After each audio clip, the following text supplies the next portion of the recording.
Okay, so hello guys, it's me Gaming Star here, and today I am back with a brand new Let's Play of The Greatest Attorney to Resolve. Yeah, we're gonna finish the duology, so we're gonna start only with the first, because this time we're gonna go ahead and do the first case, which it's actually it's actually significantly shorter than the first case of Adventures, because there isn't a part 3 to the trial, but there's only 2 parts to the trial, so see how this goes. Okay, so just as a warning, the other cases after this one will be more longer, and yeah, just get ready for that. Just brace yourselves for the. I just gonna say brace yourselves for the length, but I'll split it up into episodes, of course. This is gonna be the one episode one. Let's go. I'm gonna turn it off real quick.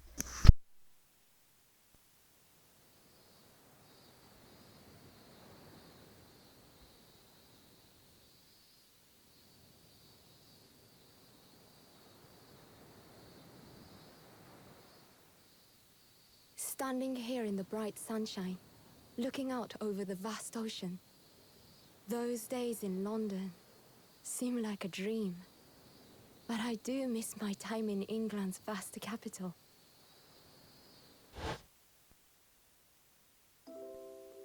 You know, he's flourished into a truly wonderful lawyer. I've no doubt that at this very moment, he's fighting some noble cause in court.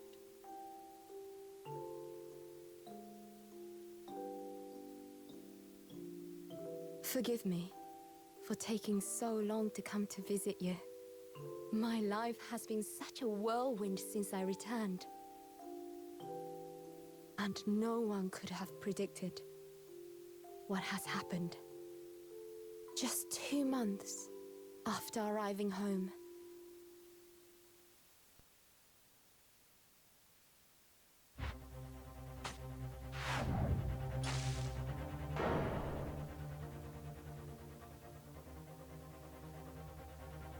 So I came here today to ask something of you. Tomorrow, I shall be standing in court. For the only time in my life. As a lawyer.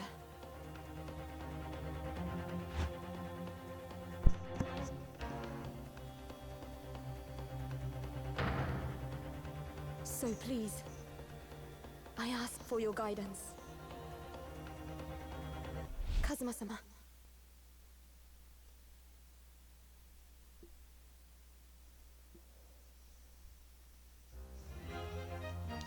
Alright! Episode 1, The Adventure of the Blossoming Attorney.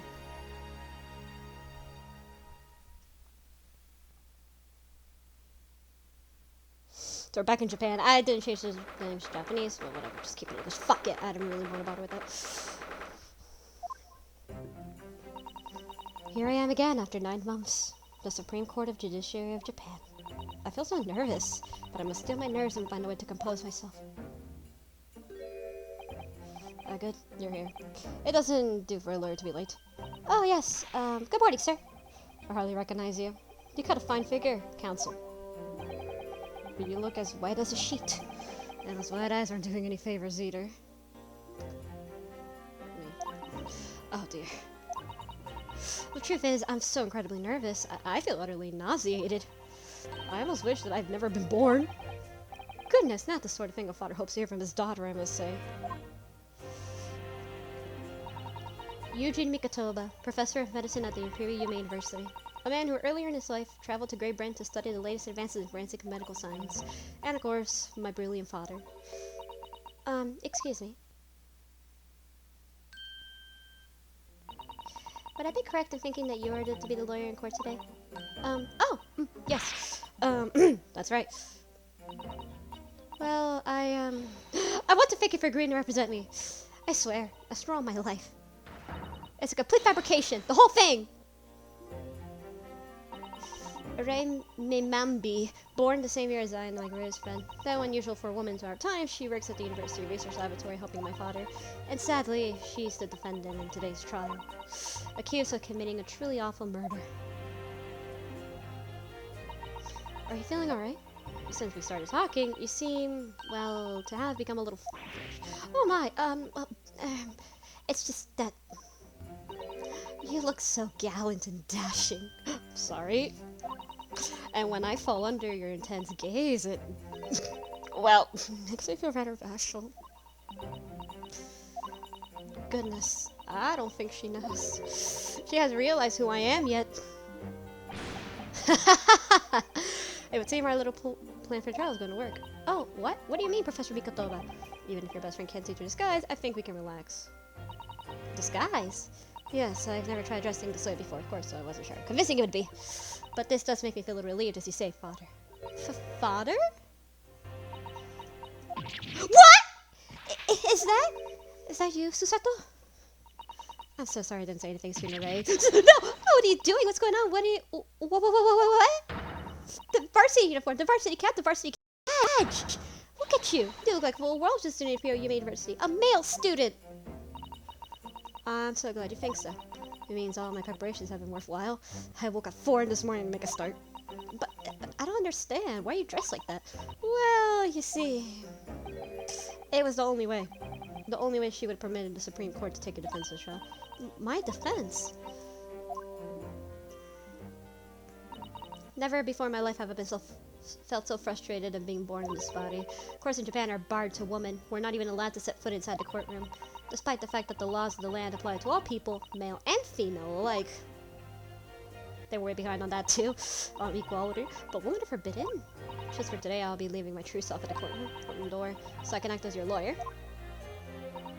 Oh, Susato, you've got such things for me? Of course, you're my greatest friend. I just worry that I shouldn't be the lawyer you deserve. Oh no, I have complete faith in you. Ray. It's so strange though. I mean, you're such an accomplished judicial assistant already, and yet you just become your woman. What a wretched... Just because you're a woman, what a wretched reason.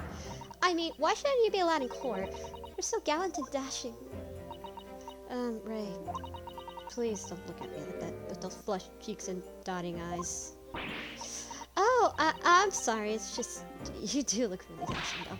Yes, you mentioned that once or twice. You should be pleased. It means you're convincing as a man.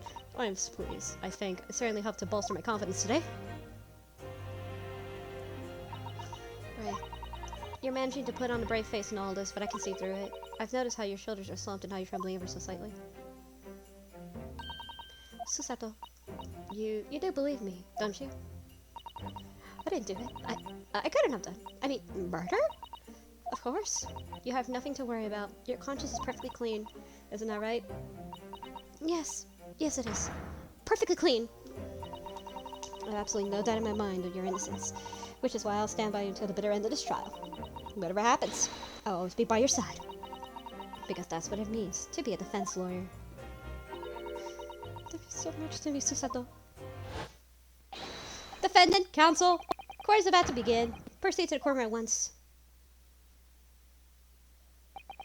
You should go at once, Ray. If you're delayed, the judge will hesitate to pronounce you guilty. Oh. Stand aside! I don't think I've ever seen her run so fast. Oh, we're dressing up as a male. Well, Susato, you've certainly surpassed your father. Going to such lengths to get into the courtroom with no prior experience of being a lawyer. There was simply no other way. That's all there is to it. But father, you haven't told her, have you? I mean, I'm right in this, assuming that Ray doesn't know how it came to this. Yes, quite right. I got the information from her. It would only worry her if she found out that no other lawyer would agree to take her case. I wanted to bring it to Is that true? Then the reason why rare lawyers refused to take the case is it really because of who the victim was? We should be making a move now too. As you know, the law is in my field, and I'll do it against my student. Thank you, father. Well, I'm Susato Mikotoba, a judicial assistant. 8 months ago, I accompanied a student of law on a study trip to Great Britain, but 2 months ago, due to unforeseen circumstances, I found myself back in Japan. How many times have I wished that he were here, I wonder. Still, I have no choice now but to steel myself for the trial ahead. Wish me luck, Naruhodo-san. Well, let's go, shall we? 13th of August, 9 a.m., Supreme Court of Judiciary, Courtroom number 1.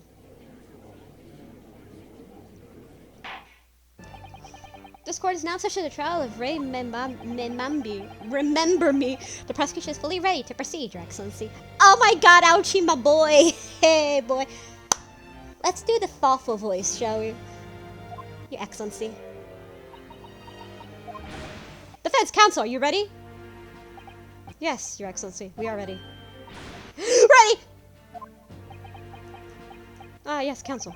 According to your registration details, your name is Ryotaro Naruhodo. Is that correct, Ryotaro? Sorry? Oh, yes, I had to come up with a suitable male name for your new adventure, so I'm afraid to simply put down the first name that sprung to mind. Well, Council? Yes, that's right, that's me. Yes, I'm Ryotaro, who has vowed to uphold the pride of the great Naruhodo clan. It seems Ryotaro may be considered how better to uphold this manly act first and not overdo it. And those wide eyes aren't doing any favors either. Just relax and listen. Naruhodo? A fresh face in this courtroom, if I'm not mistaken. But the name Naruhodo, would that perhence be... You may be thinking of Ryunosuke Naruhodo, currently in Britain as part of the study program. That is, his cousin! That's right, Ryotaro here has been studying in the provinces, but we call the capital's trial. I assure you, the matters a lot of knowledge rivals any of Tokyo's preeminent warriors. Any of them! What a pitiful situation. Having been rejected by every lawyer to the capital, the accused had to call him country boy. How dare you suspect those every bit of gallant dashing as you Tokyo lawyers? I would have been making fun of her. Her? Please be careful, Ray. What an unrefined tomboy we have here. But I wonder if your gallant and dashing lawyer up to the challenge of defending you. His wide, skittish eyes very much suggest that he's not. I love how she does the same eyes as like Ryunosuke does. I'm nervous now that I'm standing here in his shoes. I'm starting to understand how that Hodo-san goes through. Like it or not, eyes are wont to flare. Well, the case that we hear today is a matter of significant international interest. In fact, it would be reasonable to assume that the outcome of this trial may as well affect the very future of our empire. Just like the trial 9 months ago. And yet, for proceedings of such importance, we have this unknown yokel by the dock. Dear me. Perhaps this will be an appropriate moment to assess the defense, to determine whether you're significant competent to practice in court. 9 months ago, when a certain other Naruhodo stood where you're standing on, this same judge tested him as well. And even though he was a student at the time, not even a law, he passed the test of flying colors. For a trained and experienced judicial assistant like you, this will be easy. So, Consul, do you consider answering some simple questions? Alright, time to prove myself. Yes, Your Excellency, but please do make them simple. Very well. To start with, you will state the name of the victim. Okay, there's an achievement you can get here if you do this. Oh, that is simple. I'm gonna forget if I tried. What's the matter? No, that's setting in the shoes. I'm starting to understand something else Naruhodo-san goes through. Like it or not, minds are wont to blank. It's not surprising. Really, it's your first time to position in the guise. Even a bright spark like you about to flicker and falter under new circumstances. Oh dear, this is a dismal failure. Don't fret. You need to use the knowledge you've gained so the judicial system to become a problem. Of course, the court record. Yes, the answer amongst the key information. That's right. Yeah. Yep. Yeppo. Alright, check the court record of art information needed. I'm reading Counsel. What is the name of the victim in this case? So, there's an achievement you can get if you choose prosecutor Ouchi. If you use Ouchi or Mikotoba as the victim, either one again, and when answering the question. So if you make like either Mikotoba or Ouchi for the first question, you choose Mikotoba or Ouchi. So let's choose Mikotoba. As for achievement, the victim in this case is not a professor. You may Mikotoba. What? Well, to be written on one's own child. Father, you're suddenly so much older and where you were moments ago. Because of you, clearly. The judge is asking for the victim's name. The person who was killed in this case. Look through information corridor carefully. Be careful, kill me for mercy's sake. Oh dear. So we're gonna go for the book. Your Excellency, please answer your question. So you have to choose both. Very well. What is the name of the victim? Ouchie. The victim's case is yes. Prosecutor Ouchie. What? Why does sudden trifle cry of yes? Are you threatening to kill me? He seems angry. And you're surprised? Did you consult the court record? You must look there carefully. Oh yes, I did, of course. I looked at every file. She used to press his features weird most deadly. I must say, the most unusual methodology apparently leaves you almost speechless. It occurs to me when for a new starting later reading information carefully vital points. I strongly recommend it. Oh dear, simply cannot afford. Frutter frustrator. Is my answer? Very well. It's Giselle Brett. It's actually Giselle Brett.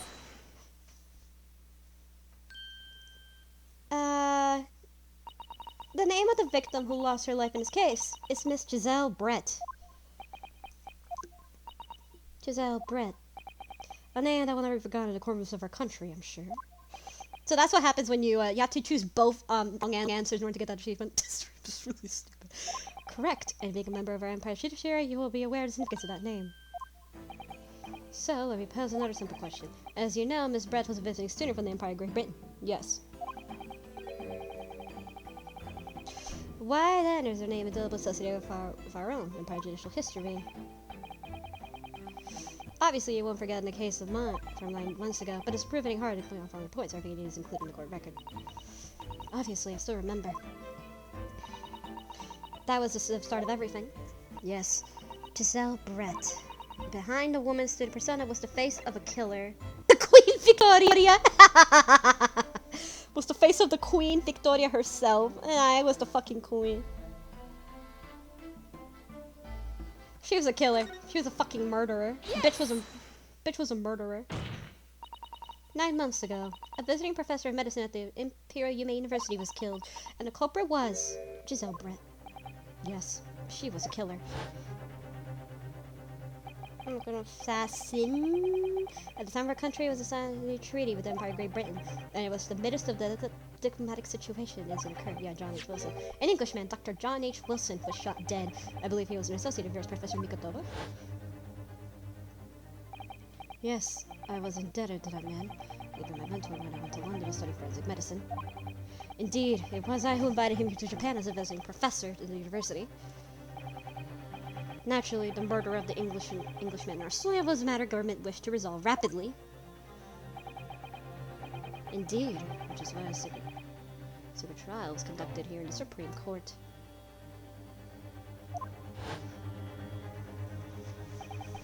The student of Imperial Yume University was arrested on suspicion of murder. A second-year English language student by the name of Ryunosuke Naruhodo.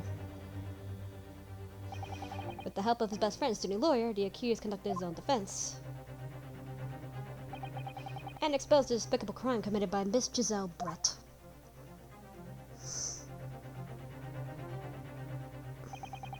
Miss Brett eventually admitted to her crime. However, when questioned about the motive that drove her to take Dr. Wilson's life, she gave no satisfactory answer before the trial reached its conclusion. Immediately after the trial, the British government brought the consular jurisdiction into play. We were unable to sentence Miss Giselle Brett according to the Empire's laws. It decided that she would be removed to Shanghai, China instead. Why Shanghai?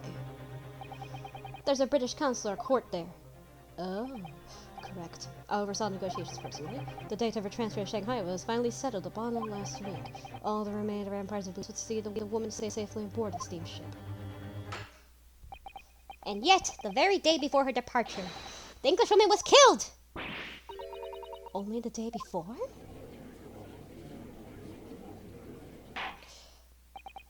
That will do. I'm satisfied the counsel for the defense is capable of presenting the defendant. Oh! Thank you, Your Excellency. Over to first hurdle. Now, the summary of the incident, if you please. Prosecutor Ouchi? As to your wish, Your Excellency. The repugnant crime took place on the 11th of August in broad daylight. Seagull. On the outskirts of the Imperial capital, under a bright blue sky, a secluded bathing spot near the sea.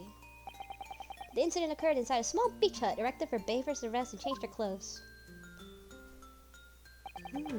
The cause of death is a single stab wound to the prior abdomen that pierced the victim's lung, an injury which proved fatal.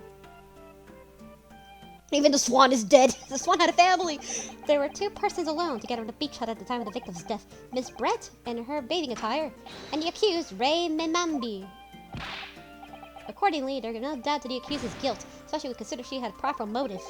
The police arrived rapidly to the scene to promptly arrest the young lady. Oh, you're growing hair again. Ouchie, so nice of you.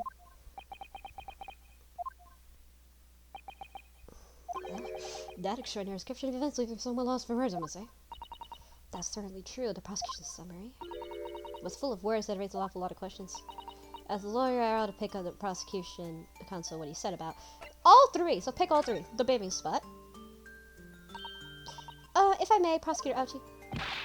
What do you want, you fresh-faced young yokel student? I wonder, could you explain, please? You mentioned bathing spot. Ha! My apologies. Clearly my modernity has confused the poor country bumpkin's simple mind. Weren't you with, like, the first game's case strap, like, very, like, conservative in terms of, like, you're very classical? I don't know. It's really funny how you changed that completely. Like, you went twist.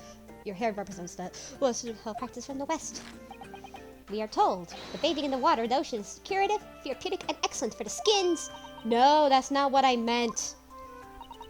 I was referring to the fact that Miss Brett had all the intents and purposes been found guilty of murder. Why would a known criminal have been relaxing by the sea? That's true. For old time's sake, I believe. Sorry? Miss Brett was to depart for Shanghai the following day. Her final wish, as it were, was to enjoy the day at our country's wonderful coast. And for the British embassy put extreme pressure on the government to comply. But what are the grounds for the grace such a request? Because as usual, our government is unable to stand up to foreign powers. They're pussies. In matters of diplomacy, it seems we don't even have the courage to decline the whims of a known criminal. But don't look at me, Professor. It was the government who granted permission, not I. Yeah, pretty much the government are fucking pussies. And anyway, we decided to dedicate the detective on duty. Nothing could go wrong. But in fact, a murder took place. I said don't look at me. It was a young student girl who did it, not I. No one's proved it yet. I wouldn't provoke the man if you don't need to. This stage I need to get more information, I think. As a lawyer, what you said is the being alone together. What do you mean by that? Memambi-san. Yes, what is it? So, I mean, Naruhodo-san. I'm really starting to wish I made an alias to Susato. Please tell the court why exactly you were present at the bathing spot with the victim in the first place, and why you were alone with her. Oh, well, no, that's not true. It wasn't like that at all. There were other people present, a detective who was guarding Miss Brett for starters. I was just asked to accompany Miss Brett as a companion, that's all. But let us be clear. At the moment of her death, you were alone together, with the victim in the hut, and no one else. The truth is, there is only one reason why this young woman accompanied Miss Brett, the bathing sojourn. Was the accused's last chance to take the victim's life. No! Because, as we know, the following day we'd see Miss Brett exterminated to the British authorities in Shanghai. And the accused would never miss opportunity to dispatch her again. Kindly refrain from conjecture, counsel. The prosecution counsel seems to enjoy using provocative tricks like that. But for now, at least, we need to assemble more facts, trying to learn and guard you. Oh dear, this is really terrifying. My father's driving me more information. As a lawyer, what I said, the powerful motive. What do you mean by this? Tell me. You're clearly exaggerating. Powerful motive is a blatant overstatement. The yokel boy using long words he doesn't fully understand. I beg your pardon. No matter, let us put this in the accused, shall we? Mambi-san is your research assistant at the Imperial Yuma University, I believe? Yes, I am. I'm working with Professor Mikotoba in the laboratory at the moment. I can confirm that. The defendant's excellent system was strong sense of responsibility. Fascinating to hear. Now, another question. Prior to your work with Professor Mikotoba, whose research were you assisting then? Oh, I was studying under Dr. John H. Wilson. Dr. Wilson? The visiting English professor who was murdered by Miss Brett 9 months ago? Oh, well, that's something. But the accused had a deep-seated respect for her former mentor, Dr. Wilson. Is that not true? Yes, Dr. Wilson was a wonderful man. Interesting. Then tell the court what deep-seated feelings she had towards the Englishman who killed him. Well, obviously it was filled with hatred what she'd done, a powerful hatred. Oh no, Ray, be careful with what you're saying. The motive was revenge. Plain and simple, Your Excellency. I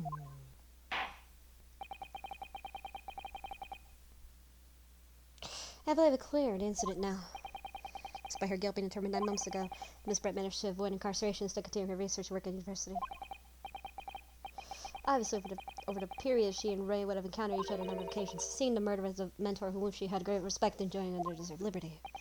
Yes, even if it was only temporary until Miss Brett's extortion in Shanghai. You can hardly blame Ray for her feelings of anger or resentment. Poor Ray. So, Your Excellency, if you would kindness to pursue the exhibit, a photographic print that shows the scene of the crime immediately following the grim incident. Oh. Something odd about this. Yes, thank you, Consul. A tragic image. As you can clearly see, there is no... The poor swan! From the hut, I feel more bad for the swan than Giselle. From the hut, anyone could have hidden. The poor fucking swan. God damn it. The court will accept the photographic print as evidence. Alright, we're gonna check the picture out later. As I understand it, the victim and the defendant were alone inside the beach at the time. This is deep trouble, I must say. Figuring guilt for the defendant. Well, Your Excellency, actually, your prosecution has much more in the case. We intend to prove the accused's appalling actions beyond all possible conjecture. And to that end, I can confirm that we multiple witnesses to the crime, the damning evidence. Witnesses? But who? One of whom, I might add, is a highly respected police detective. Let me guess. Hosanaga. I assure you the testimony of witnesses will leave no room for doubt.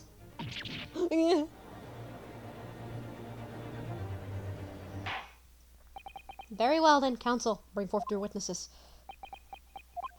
I, Takatsuchi Ouchi, have been waiting for the moment I can't pronounce. Sorry? Oh yes, I haven't forgotten. The trial 9 months ago, here in Very Courthouse, when the irrelevant little student boy utterly humiliated me.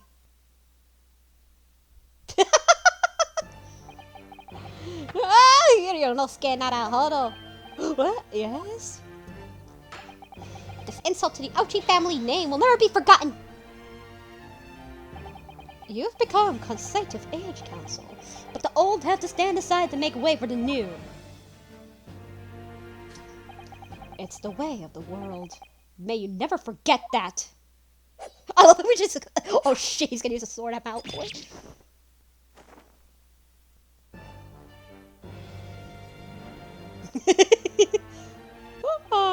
Strike the head of samurai whose top knot has been cut, and the bell of cultural enlightenment tolls. Yes, on the fateful day, my former self died. The start of your own mini Meiji revolution as you modernize this little council. Silence! Since I swore revenge back then, it was a minor miracle on top of my head. Observe the Ouchi growth! You see the seed of hope sprouting forth, the barren expels my crown. I think the tiny growth is so enjoying something.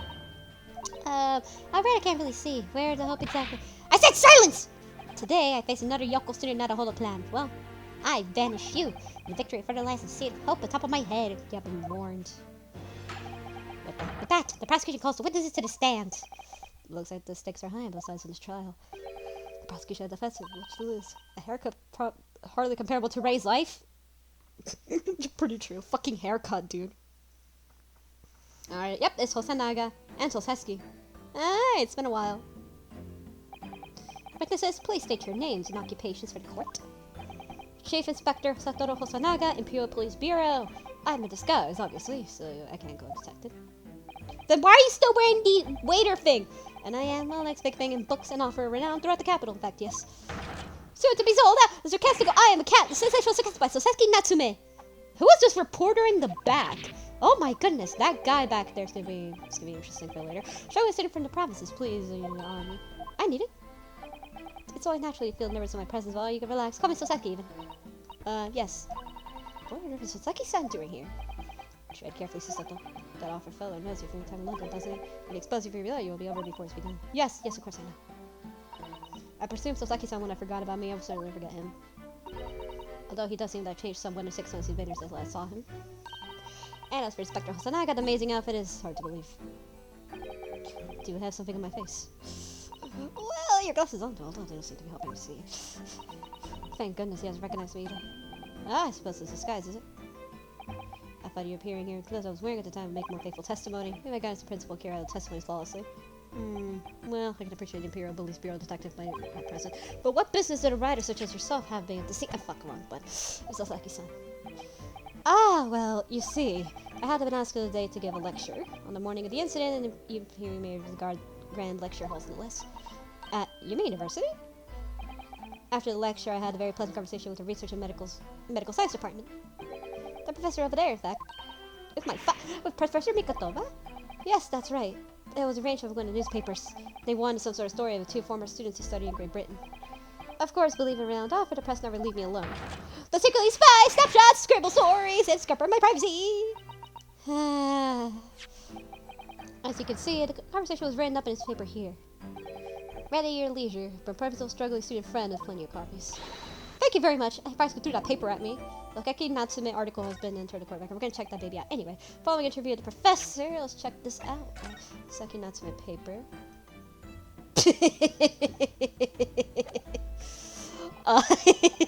Oh, love the picture. The lady in question appeared to have made a very expected announcement. I should like to go everywhere to see your country's coast. Those are her words. As I explained before, Miss Breath was never taken into custody. She continued to work in my laboratory under strict surveillance, of course. At which others at the university immediately contacted the government to seek guidance, and the response was, permit Miss Brett to go as long as the detective accompanies her. That detective, when deliberated to divulge, was me, Chief Inspector who consented to listen. Thereby, the entire party departed cordially seaside, it seems.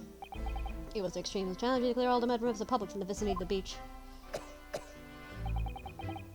But fortunately, I'm at peak physical fitness at the moment, so I was able to get rid of flawlessly. Oh my, Inspector, well, yes, I've got your face now. The blood? Slightly. I do apologize. Does that mean that you went back to the beach too, Father? No. Fortunately, I had to work to finish off.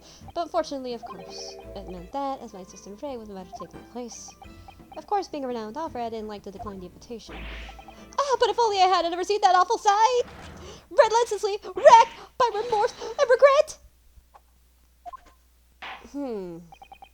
Very well, now ask your presentable testimony, but give account all witnesses here from the coast. Let's go. Oh, the little turtle on his head, it's so adorable. Of course, Your Excellency. Relentlessly racked by remorse and regret, I am. Alright, let's go, boys. Witness testimonies. Here we go. The witness scene. On the day of the incident, I was ordered a special surveillance assignment in disguise. I just managed to catch the crab when I suddenly heard a car from behind me. I ran to the beach hut at once, where I found the pair in question. Yes! That young girl was astride the English with a dagger in hand. She stabbed wildly. Wildly? I saw blood in the blade. It proved me she stabbed the victim multiple times. The blade. We have to see that. Indeed, it does appear the testimony that both witnesses presented saw the very moment the heinous crime. What? Now, if you recall, I promised evidence as well. The phrase that I use again. Yes, was it damning evidence? It's a pen. What do we have here? Console. So-called fountain pen it is. Correct, Your Excellency. I found it at the scene while I was examining his body. It appears in her dying moments of her final ounce of strength. The victim clutched a piece of evidence that would possibly identify her killer. What? Your Excellency, if you would cast your eyes over the photograph to the crime scene once more. She's holding the pen in her hand. Oh, goodness me. And the wine. Yes, it's clear gas and some like drink. Something quite deliberate in her hand. A pen. We have to check that pen. That's right, the fountain pen. And if you would examine your pen, Your Excellency. Oh! The owner's initials have been engraved in the bottom of the barrel. R.M. Ray Menambi. The initials of the defendant! No! Wow. What if it could be someone else? Just saying. It could be anyone. Remember, for example, my initials are PV. PV. So you could literally, if someone else is PV, someone has the initials PV, it could literally be someone else. Remember, initials could literally be of anyone. So like straight up, it could be someone else's initials. So have you admitted everything? All right, let's check the fountain. Damn it, we can't check the pen. Decisive testimony and damning evidence. We can't check it because it's not the tutorial yet. There's a bright blue sky in this courthouse today. Perfect weather to describe guilt, I feel. I don't understand, Prosecutor Archie, of 9 months ago. It's none of this man's poise! Counsel for the defense, you may not begin cross-examination. Oh, yes.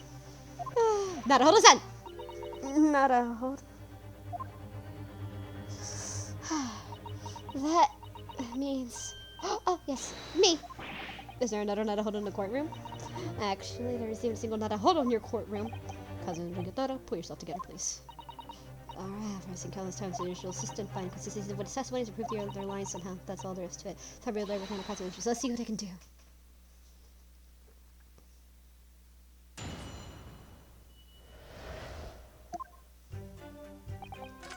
2, 3, 4, 5. I saw blood on the blade. It proved to me that she stabbed the victim multiple times. Giselle Brett, female, British, time of death around 11 August at around 2 p.m. Asserted examination with the statements. Cause of death, single deep stab wound from behind, piercing a lung and resulting in fatal hemorrhage. Death would have occurred within minutes. Notes, extreme meiosis, pupil contraction was observed in the victim's both eyes. So pupil contraction. That usually has to do with poisoning. It's usually a symptom of poisoning sometimes, or like a seizure. Yeah. So, let's present this baby. Objection! Objection! What's a tear try to build up from my deep inside, but I'm gonna understand every time Kazuma summon that Holo-san have stood here in this bench. The stakes are very, very, very high indeed. What's the meaning of that menacing pose, Council? I'd like to witness it clarify something for me. Oh, what? How? Not you, Sosaki-san. The Koiri district has split the Hosonaga. Me? In your statement just now, you said that the victim was stabbed multiple times. Yes, that's right. As I said, when I entered the hut. No, it's only once. The defendant was already standing over the victim, bloody knife in hand like a murderous demon. And yet, that cannot be. What? Get to the point, Council. But the post-mortem report clearly states that the victim was stabbed on one time only.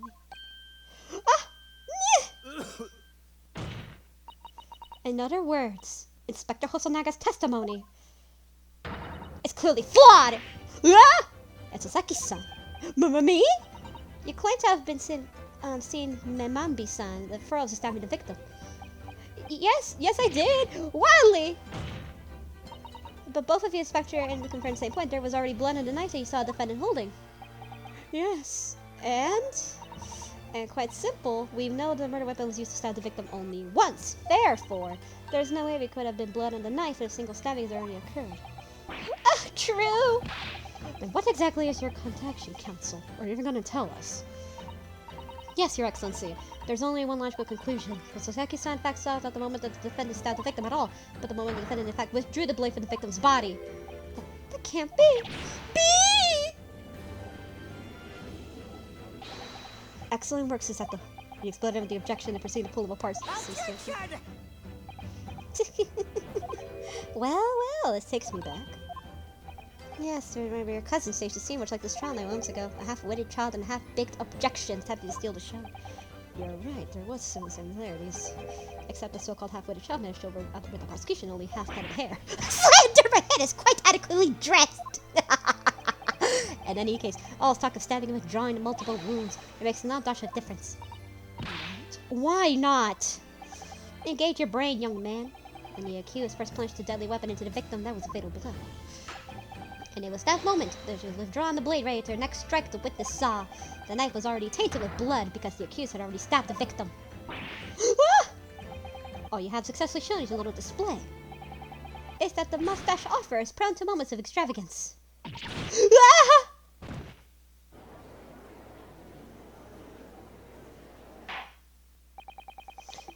I am in agreement with the prosecution. The defendant will wielding the blade at all, that is suffice grounds for actions we view of suspicion. But what if she was withdrawing the blade? Then we were back where we started. Sorry? Considering this, young yoko boy is a student girl's innocent as you claim, then why would she have pulled the blade from the victim and the demon's cold-blooded composure, too? The prosecution demands an explanation, and it had better be good. Why did Ray pull out the knife? Ah, yes, going for the juggler. What does father mean by that? Let the court hear your answer then, counsel. The truth is, I don't really know. But I have to come up with a plausible reason here. We don't have a case. The reason why the defendant pulled out the knife blade is to save her life. According to the post-mortem report, the victim's death was not instant. But here's the thing. Here's the thing. Is that if someone is stabbed, what do? Do you pull out the knife? If someone is stabbed and they're bleeding, do you pull out the knife? Or do you wait? Or do you wait until it kind of stops flowing a little and then you take it out with like slowly but surely you take it out, not like pooh?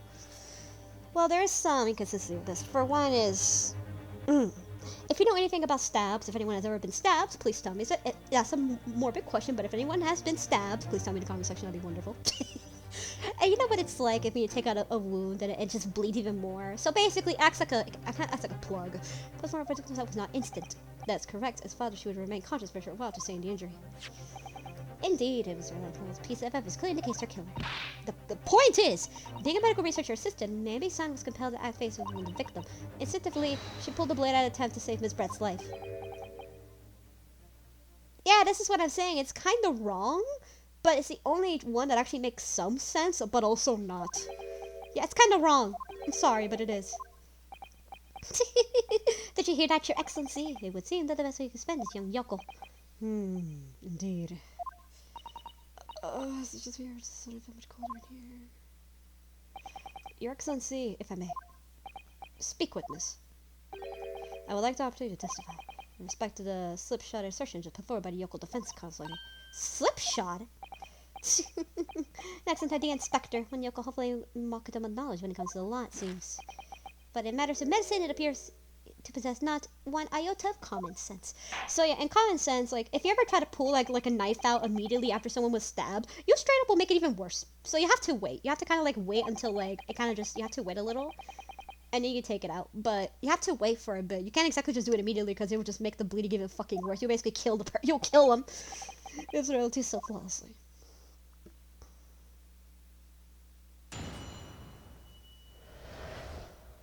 Forensic medicine primer. Pulling a blade from a wound without thinking could cause heavy bleeding. Yeah, this is what I said. This is what I said.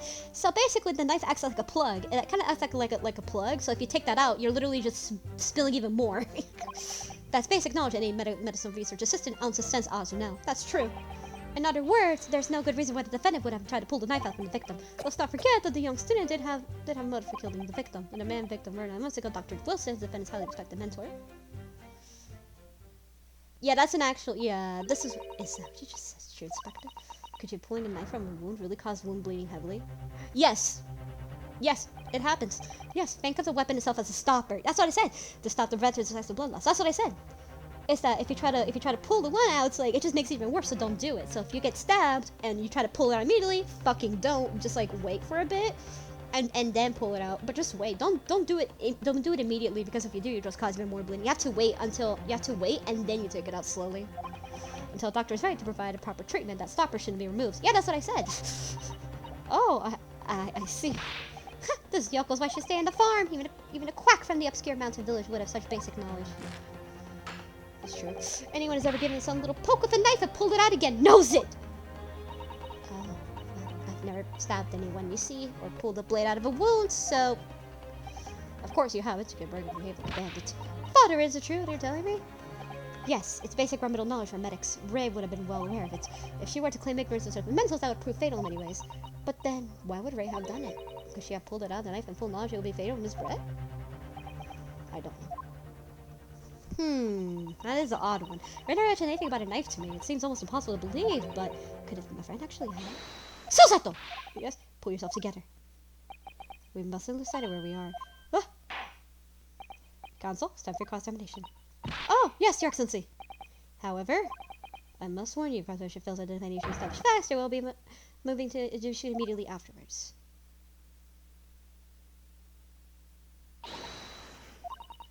Believing in your clients and fighting for its cause until the bitter end. I knew it would be hard, but I have no idea to be this hard. Alright, so yeah, it's basic medical knowledge. You never want to do that. If you ever get stabbed, if someone's ever been stabbed, please tell me in the comment section. But please, that'd be wonderful. Pulling a blade out. So we have to skip, so of course we can't exactly do much, so we're gonna have to do this. It's helpless, given a single partner test one anywhere. Very withdrawing the blade from the wound, finding the assault harder. Significant explanation there. Sometimes it's fundamentals. The fundamentals. That's what Council Crime, of course. So now, yeah, the examination. Yeah, examine, yeah. I know what to do. You just have to skip that and you know what to do. Come to think of it, customer time I know the whole song ways trying to get it over in their hands. Yes, examine in great detail. If I look in your eyes, see that too. Good. Yes, straight away. So this is a tutorial case. Again, it's always been a tutorial case. Pulling the blade out from the wound. In other words, there's no good reason why the defendant would have tried to pull the knife at the victim. So, let's go ahead and examine the article. Raku's England returnee to tell all this interview you and Soseki-san and his father. It looks as though it was quite an exchange. Yes, he became a little over-animated when he was talking about his time in England. The photographer managed to capture the moment he hit karate Johnny in the neck. I do hope you weren't hurt. a little bike. So yeah, let's turn it backwards. There's always something in the back. You know how like in school, like they said, like, have you done it in the back? It's like, wait, what back? It's like, oh shit, there's a back. It's literally that. It's like, wait, there's a back? Oh shit, there is a back. It's just like that. There's an important article on the back page. Of course there is. It says a deadly poison. Oh my god. Again with the poison! From Yume Medical Research Laboratory. From Yume's Medical Research. Father, is this in your lab? What the? Let me see that. The poison's been stolen! This is morning's paper Fuzeki-san gave us. Are you saying you didn't know? As embarrassing as the head of the laboratory, I didn't even have heard of such a thing. We're under a report. I haven't gleaned this information. Come to think of it. There was an article mentioning the story of our paper in the morning, was there?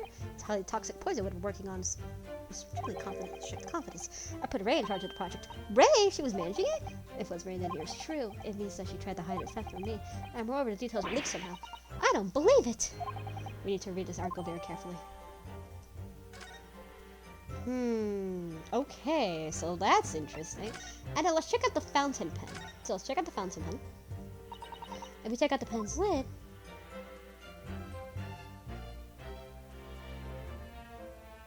Oh, what's this? A little symbol up there.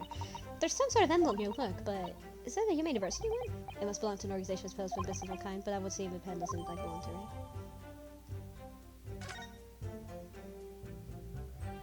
So then, we take this out.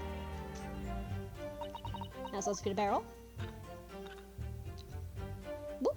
And you see how there's no ink? Notice that. That's important. Must belong to a reservoir that holds ink. Yes, it filled a drawing bottle up the nib. But it's empty. Something wrong with water? It's just actually supposed to ink it. Oh yes, you're right. It's pretty much empty. Look at everybody else suppose. So that's gonna, so definitely highly recommend doing this because it's gonna be important. A very small amount is only in there left. So I highly recommend doing that. And of course we have the RN.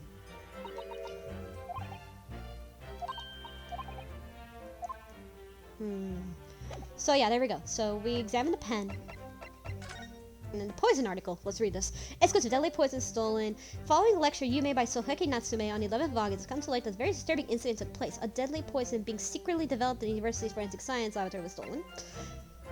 Deadly in tiny quantities. Even the smallest amount entering the body, either via the mouth or via wound from a poison-laced blade, would prove fatal in minutes. Current methods cannot detect a new developed chemical the university would have consulted. Why is this poison being developed? Onset symptoms occur in minutes, starting with impaired breathing and ending in acute concentration of the pupils.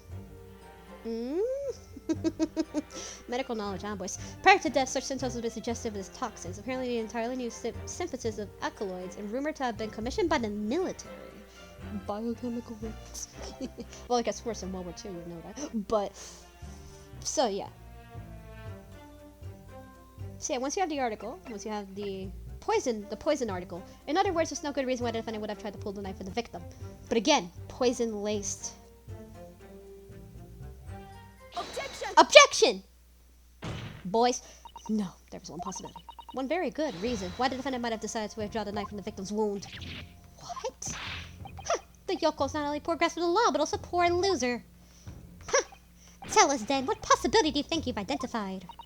It's here, in this newspaper article. An article about deadly poison has been stolen from the laboratory of the university! The victim perished from a stab when poison has no relevance to this case. Oh, it will, boy. But, Prosecutor Ouchie, you will leave the defense speech. But the newspaper article, I cannot rely on. It says her hearsay wretched publications carry. Well, we rely on fucking, we rely on like, oh my god. You would think news would get better over the years, but it kind of got worse. You would think. I'm gonna need some tangible basis to your claim. You will indicate for precisely which section? Yes, of course. Thank you. Ray would never have done something to further endanger Miss Brett's life. The reason why is in the deadly in tiny quantities section. Because you guys remember how it said something about a poison-laced knife? Deadly in tiny quantities. The article reveals the following property of the poison in question. When the toxin enters the body of a knife laced with poison, it rapidly absorbs and causes death in minutes. Are you suggesting? Oh yeah, if the knife used to attack Miss Brett was laced with very poison, it would explain why the defendant Mayembe-san would have withdrawn the blade as soon as possible. Yes, the truth is, it was an attempt to stop the poison from entering the victim's body. What? Objection! This is complete and utter nonsense. Not at all. The defendant withdrew the knife blade from the victim's body and until it was demise. but to save her life. The prosecution cannot deny the possibility. However, you know, right? The post-mortem report cause of death is hemorrhage. The word poison appears nowhere in the document. Well, that's because you acted quickly to remove the blade to prevent the poison from taking hold. Oh, please, clearly discrepancy. The weasel's last breaking wind. Poison has nothing to do whatsoever with this case. I believe the defense is well aware of that. We have no proof of the information is wretched newspaper article is unreliable anyway. This situation is today we should have done wait medical assistance to arrive, but instead you claim suspected poison took the potential lethal decision to remove the blade. She must have a strong reason for suspicions arguments makes no sense. Exactly, well put it, Spectre. On the grounds did she do it? Yokel. Where did Ray suspect the stolen poison was involved? If you want the grounds, I'll give you grounds. What? You can't possibly! From Expression Council would appear to not empty words. But naturally, if you stand court as a lawyer, you must be aware. But words alone, if they are not the value of modern justice system, the court demands evidence. Yes, Your Excellency, but more well that I've seen it many times in the place inside as Old Bailey. As the council presents report now, what evidence could clean ink between the case of poison newspaper article? The post-mortem report. Because if you look, time of death just after 2 p.m. Extreme meiosis, pupil contraction was observed in the victim's both eyes. So, that's poison. Take that! The post-mortem report. I would ask the court to refer to the notes section in the post-mortem report, which reads, extreme meiosis, pupil contraction was observed in the victim. Ah! Clearly, being a joker with no knowledge of forensic science, I have no idea, so please, do tell me. Presumably, the fact that this condition of the victim was noticed post-mortem report means that it's an unusual symptom of death. So, well, under normal circumstances, the pupils dilate when someone dies. If there was extreme contraction, that's certainly unusual. Yes. What are you doing, you yokel detective? In the newspaper article, there's the following information about the stolen poison. Onset of symptoms occurs in minutes, ending with acute contraction of pupils prior to death. What? If the defendant, upon seeing the victim stabbed in the back, happened to notice the pupils in Miss Bright's eyes have contracted severely, yes, as a medical research assistant, she would have suspected poison immediately, without a doubt. Poor prosecutor, ouchie. I think you'll agree. This is very compelling evidence. you. Yokel student, yokel professor! Stop using yokel, bitch! I believe the defense will demonstrate a credible reason for the defendant's actions. No. Eugene Mikatova? Yes, Your Excellency. I believe you are best placed here to confirm and deny the veracity of the defense's counsel arguments. You will tell the approval of reports, Vita, please. It pays me to have to admit it. But I'm afraid I don't know. You don't know? The toxin was kept under lock and key in my laboratory, certainly, but I was unaware of any theft. Do you mean to tell me the court reports this theft are unfounded? No, Your Excellency. Without returning to the laboratory to investigate myself, I couldn't say. Ha! Listen to that bumbling academic. Unaware the theft is secret state research from his own workplace until he reads the newspaper. I took full responsibility for the incompetence of my supervision. Father. A pitiful situation, university professor. You should have more control over your students rather than allow them to the killing sprees. That's totally unfounded!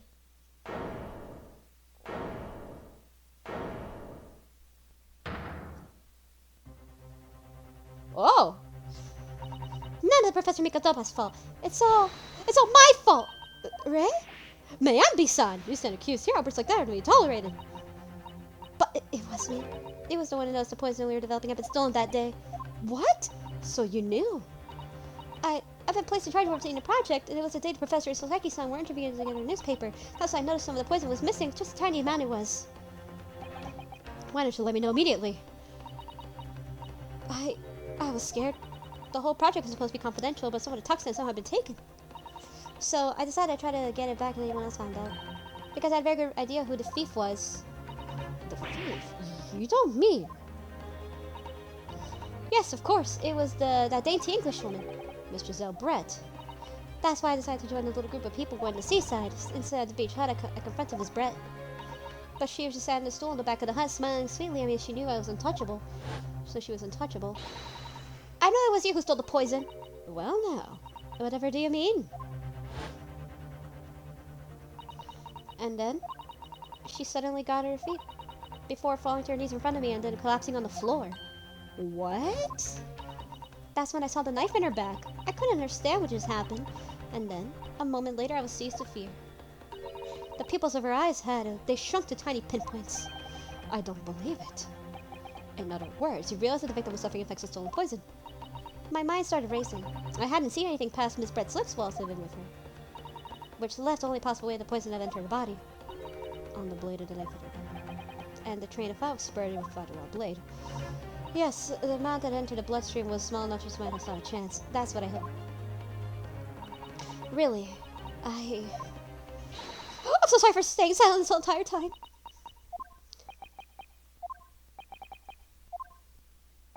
Your attempt to hide the truth of what happened is not something that can be overlooked. However, I've duty noted the courage with which confessed at the end. Thank you, Your Excellency! It's really perceptible, do what you think. The balance has shifted a little here in the courtroom. Objection! Your Excellency, I did not deceive. The victim just collapsed before your eyes, you see.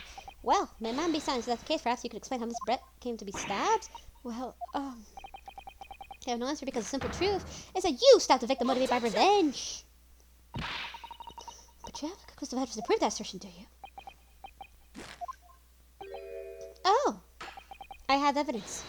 A very much conclusive. What was the prosecution counsel up to? It was brief, but he hesitated for a moment there. I'm almost sure of it. You will pursue the aforementioned evidence at once, Prosecutor Ouchie. Perhaps some praise is due, young Yoko student. What? I had imagined there being no need for me to submit this evidence. Babe, about to yourself. What the? Could a more damning shot exist? The cruelty in the air, the beach is almost palpable.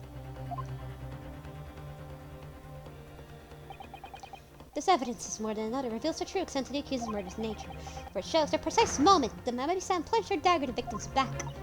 No! That's not true! No! I don't believe it. Ah!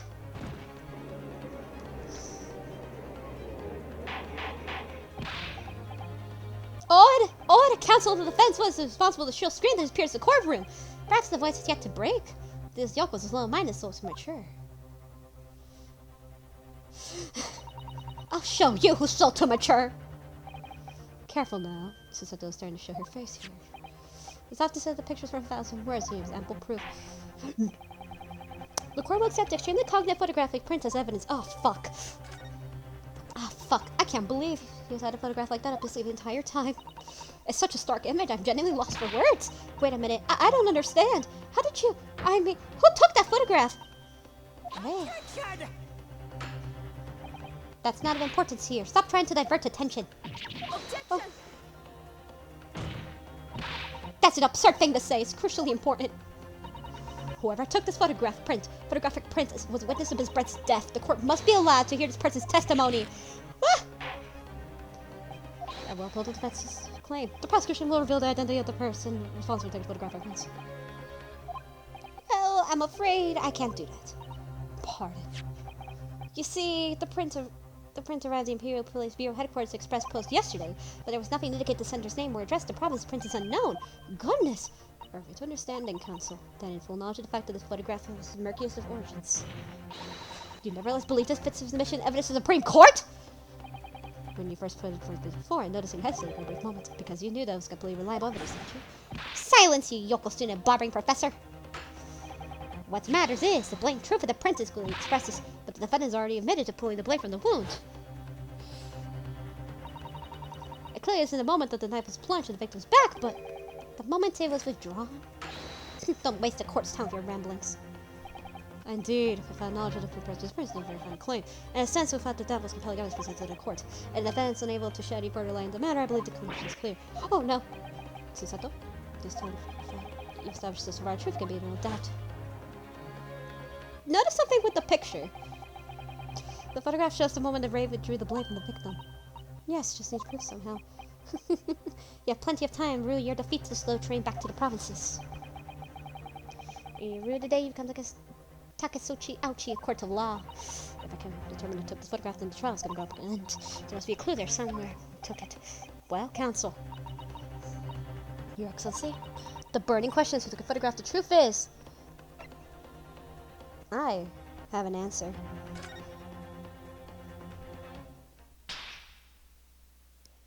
have an answer. This is about when I can come up with the answer now. I simply have to. The identity of person detective friend is, I assure you, something the defense can and will reveal. What? No, you can't possibly. But you shall probably claim you could please enlighten us. Unfortunately, I'm unable to present a name.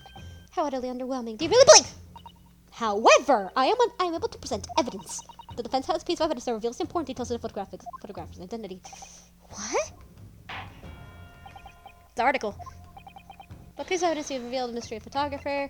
In the Sasaki Natsume photograph, you see how there's the same crack on the lens. The same exact crack. Take that! Striking similarity. What is that? Newspaper again? Rutgers England returned tell all. No, it's not the headline relevance, Your Excellency. It's the photograph. Look at the crack. Look closely. You'll notice that there are some white lines on the right side. Ah, yes, indeed. Every cut eye it happens. Huh, what of it? The shadow of some kind for some branches of a tree like. There are no trees growing inside my laboratory at the university, I can assure you. Now, if you look closely at this photograph. Good gracious! Yes, the same crack. Yes, exactly the pattern lines of the president. Objection! Almost as if the lens is broken. Well, that tells us nothing. Huh. Yes, it's a shadow of some kind, definitely. For the branches of a tree. There wouldn't be any trees growing inside of a hut in a beach council. That's quite remarkable, but the two patterns are absolutely identical, which is extraordinary similarity transpired. This matching pattern is a result of a camera defect. Because the lens, obviously, you notice when the lens is cracked. Obviously, it must due to the problem with the camera used to take his photographs. With the photographic device? Yes. We can confidently say that the camera's lens must be scratched, and that the scratched lenses causes unwanted lines appear of a print taken with the device. In short, to the photographs under consideration here, were taken with the same camera. But there must hundreds of such camera devices in the capital. It would utterly help identify the owner of a particular one. I think you're forgetting, Prosecutor Ouchie, that one of the photographs is featured in a newspaper article. A newspaper. Ah! Yes, that's right. The author of the article is in the mystery witness to this crime. What? What? Mini Mom!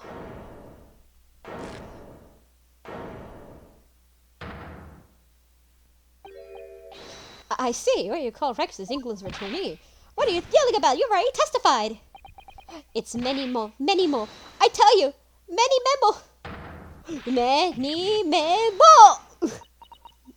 Soseki-san, what was that? Did you say many memo? Ever since I returned to Japan, a reporter from the Shoyo News has been hounding me, following every move. We did see him before. A reporter by the name of Raiten Many Memo. Yes, hounding him from the dawn till dusk. Writing many memos, that's so funny. Now that you mentions it. Yeah, there. The sickly spy snapshots of critical stores and scarborough by privacy. Could I say reporter B? There he is. Same guy. Camera to the left to him. Notebook to the right. There I am, stuck in the middle with Raiten Many Memo.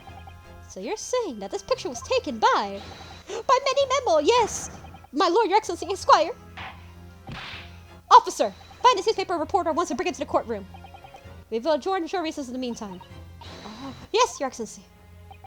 As you say, your excellency. And one more thing. I want this knife. The murder weapon examined for traces of poison. If you solicit the assistance to the Imperial University Medical Department task, understood? Meh.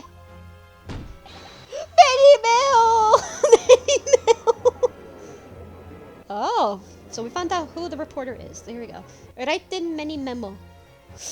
Writing many memos. That is so. Oh my god, that is so stupid of a name. All right, let's keep this going because it's gonna end anyway. It's a fairly short trial compared to the first game's first case. Yeah, this was pretty fucking short, so it's not that long. So it's pretty fucking short, honestly, in comparison.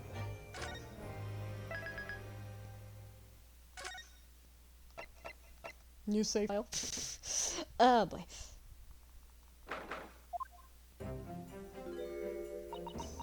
I'm so sorry, Susato. I should have told you about the toxin. Ray. You have a strong sense of responsibility, I know, that's why you said shoulder to shoulder. No, that's not it at all. I was scared of a failure coming to light, that's all. So I helped retrieve the substance from the Englishwoman before anyone found out. Before the trial started, do you remember what you said, Susato? That you had no doubt in your mind I was innocent, you stabbed me in the glass? I remember. And yet I didn't deserve your trust in me. I had the important details from you, Susato. Completely betrayed your faith in me. Hit me, Susato, I deserve it. No, in fact, throw me on the floor! No, that's too good for me as well. Drag me to the city streets. I'm no better, you know. Oh? Even though in my heart I knew that you pulled a knife blade from Miss Brett's back, there was a brief moment in my mind I doubted you. Susato, I'm sorry. After I stood here and promised you that I'd stand by you and always be on your side, I betrayed your faith in me too. And as such, I failed you as a lawyer. Oh, no. I think the situation has taught us both of you a valuable lesson. Placing your unbridled faith in murder is no easy task. Yes, father. The fact is certainly struck home. Which is why I can see more clearly now. So, Ray, yes? Can you find it in your heart to forgive me? Oh, Susato. You know you'll always be a gallant, dashing lawyer in my eyes now. Oh, Ray.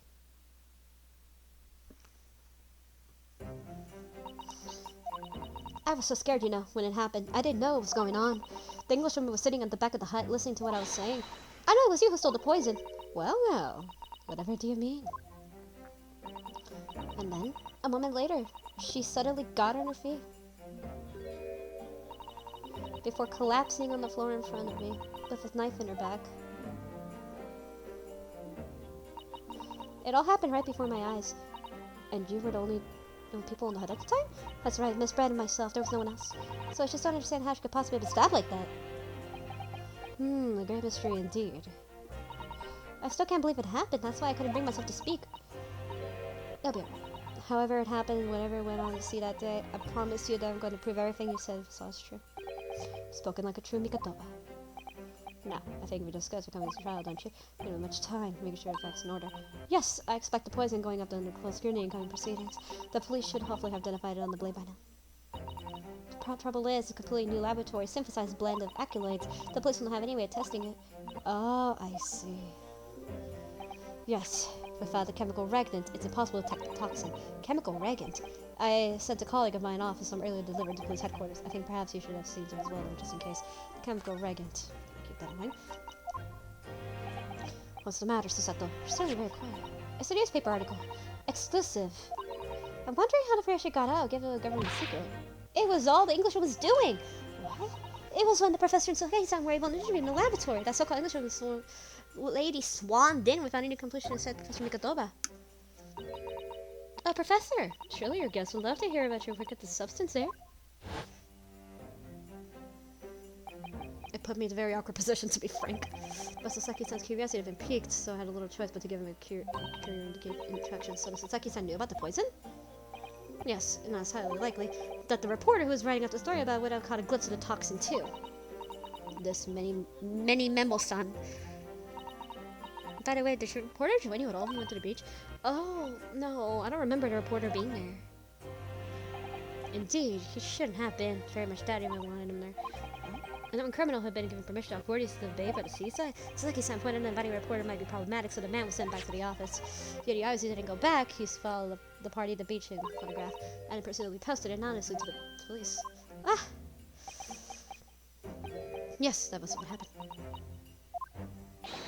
Counsel? We've just heard the news. Witnesses testify. The trial's about to resume. Please proceed to the courtroom at once. It's time to state ourselves again. Defense attorney, Ryotaro Naraho. Yes! Ray has put her faith in me now and told everything. And then I have to prove that what she's telling me was true. I have to prove it really happened that day. Man, I can't believe that my birthday's coming up soon, though. Dude, I feel old. I'm gonna be 21, boy, old enough to drink, and I don't want to drink. Man, I'm 20 right now. I'm gonna be 21 in a few days. Holy shit, I'm close after recording this. I hereby call this court to order. We reconvene to continue the trial of Ray Mambu. Prosecutor Aoshi is summoned a new witness. Before I address the question, Your Excellency, I have some very important news to share. Oh. What news? Why does he look so happy about it? I guess it's about the poison. During the recess, the collaborator Professor Mikoto was laboratory at University. The police were examining the knife that was used to end Mr. Southbrett's life. Excellent. I admire your ability to know. Oh, too kind, Your Excellency, too kind. I'm really carrying out your instructions, of course. I had to again deliver to police headquarters by rickshaw and leave her a good time. By judging by the man's swagger, I fear he might have braced himself for the inevitable. In council, where are the results? The dagger, which is currently cruelly used to end his life of the victim. No poison. Has no trace of poison anywhere on this blade. What? What? Are you sure about that? Well, they look so happy. I'll take the reputation of the police on it. Armed with the Reagan, the test is extremely simple. They could have made a mistake. The murder weapon has been used. In short, the excess feeble excused earlier. Ooh, yeah, that's a very bloody knife.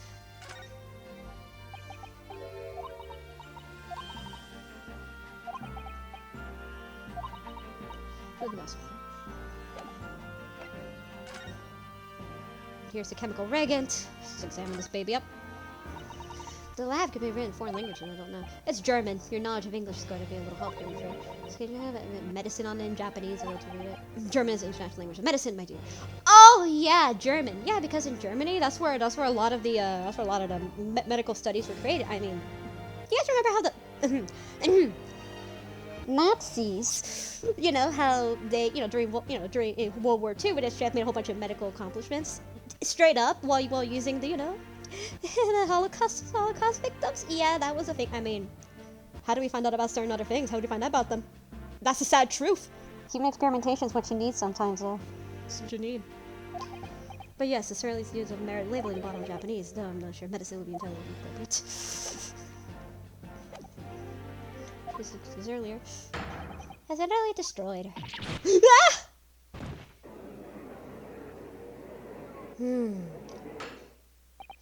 Now, the prosecution ready to call a new witness.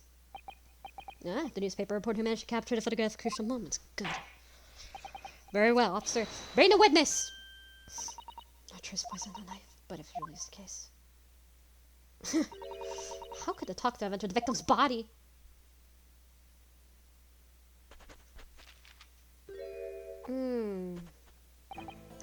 Witness, please state your name and occupation for the court. Written many memo. The Shogyo News is what people like to call a journal. What's a journal, Father? Do you know? It's simply a contraction of journalist. I'm there with the news breaks, putting pen to paper to catch those scoops and to print it the next morning. They don't call me the hero, the herald for nothing. A nice guy of news.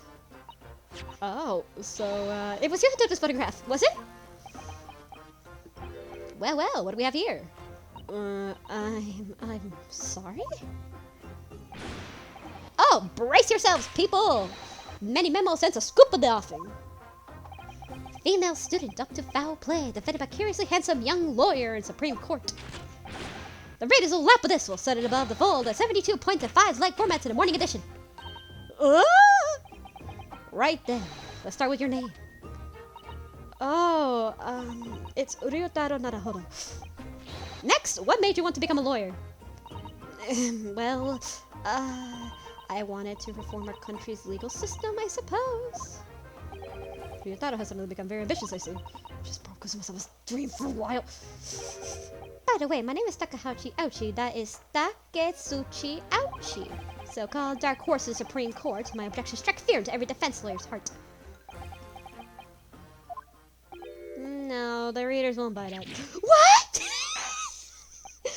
Witness. Yes. What this court demands to know is whether or not you're responsible for taking this picture. It was delivered anonymously to the Imperial Police Bureau only yesterday. Yeah, I wouldn't be a journal if I didn't quick check present a scoop like that now, would I? Sometimes stories call out to me, sometimes I have to chase them down, but either way, you gotta be fast. Fast legs to run with, fast hands to write with. It's no good, you don't note it down. I always say, then why do you have a pencil instead of a pen? That's what I call my many-memoism. Many-memoism. Ah, yes, I remember your phrase. We met the day when you were interviewing myself and Sasaki-san. Yes, right. That was me, memo again. But you were supposed to be going back to show you news office after our meeting. But the scoop is, I didn't. Because Englishwoman's words were piqued my journalistic interest. Miss Brett's words. A criminal left to do as she pleases just because she happens to be a British citizen. The horse's dung! This country judiciary is rotten to the core. I mean, he's not wrong. Supreme Court's rulings aren't worth the paper they're written on. The police are just imperial pawns. Stay your tongue, young man. There are complex political issues at play. Fuck politics! Put jelly down those words, she says. An email pad. What? Oh my god. Fun fact. Humans are deuterostomes, which means that when they develop in the womb, the anus forms before any other opening. Which basically means, at one point, you were nothing but an asshole. Some people never develop it in this state. Are you kidding? So they remain assholes all the time. Oh my god, Papi, stop. Papi saying how we're all born assholes. Who? Papi. ¿Qué dice? Because this asshole developed first before anything else. Oh my god. Which means that when they develop in the womb, the anus forms before any other organ. Basically means at one point you were Is it nothing testimony? but an asshole. Some people never develop beyond this.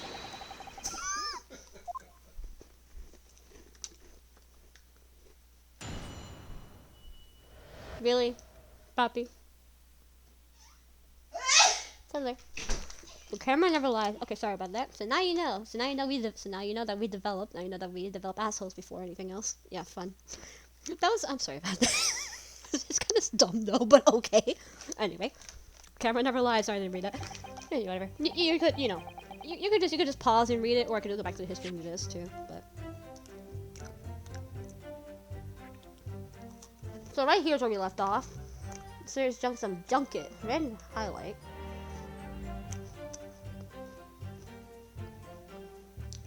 My variable journal eyes. So let's go.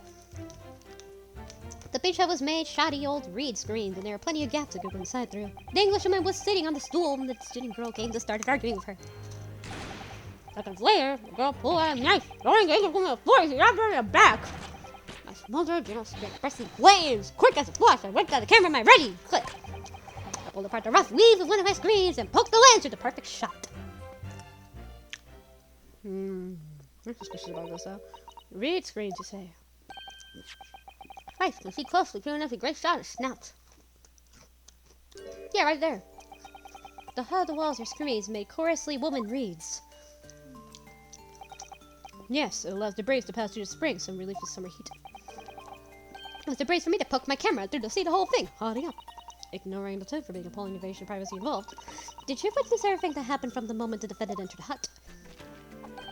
Oh, yes, I saw it. I saw the whole thing from start to finish. Did you say that you looked at the photograph through the gap of one of the screens? Luckily for me, they were pretty shoddy woven. I pulled the reeds apart and thrust the lens of the camera through the gap. I would get away with it, or it would be seen. It was a gamble of a lifetime. It says to me purposes I consider admirable in a journalist, I suppose. Remember when journalists actually used to be fucking journalists? Manny Memo is unironically a better journalist than most of today's journalists. Unironically, I am not even kidding. Unironically, Manny Memo is a better fucking journalist than most journalists are today. Than most quote-unquote pathetic-ass journalists. Dude, goddamn, what happened? What happened for them to become such a, oh my god, such a rare breed? It's a dying breed to be a true journalist. It's a dying breed. What happened? Run the risk a day, run the scoop the next. That's Manny Memoism in a nutshell. Man, I wish we still had that. We would actually have more shit about it, more exposing, you know. But instead it's just some dumb, pussy motherfuckers. Like, what do we get here? It would appear that we have a genuine witness to a wicked crime. The evidence it took seemed compelling. No! Wonderful news, Your Excellency. Wonderful. Oh, fuck off. Nevertheless, it cannot be denied. That is testimony of a question. What question? Exclusive news, starting to photograph all the makings of a sexual story. The reporter. Why then was the story never published? Oh, that's right. That's true. It seems clear to me that the circumstances at play here to be understood. Huh, more pathetic excuses. Very well then, Counsel. Yes, Your Excellency. There's more to report than meets the eye. He's keeping something about the case very close to his chest.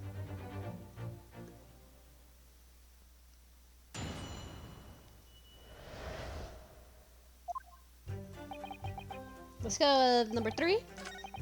Seconds later, go pull out a knife, throwing an English and stabbed her in the back. Hold it! Hold it. Can I ask some questions? Do you swear before the court that you actually saw the precise moment the stabbing took place? Ha! The precise moment? I didn't see it, just that. I saw the whole hellish scene play out.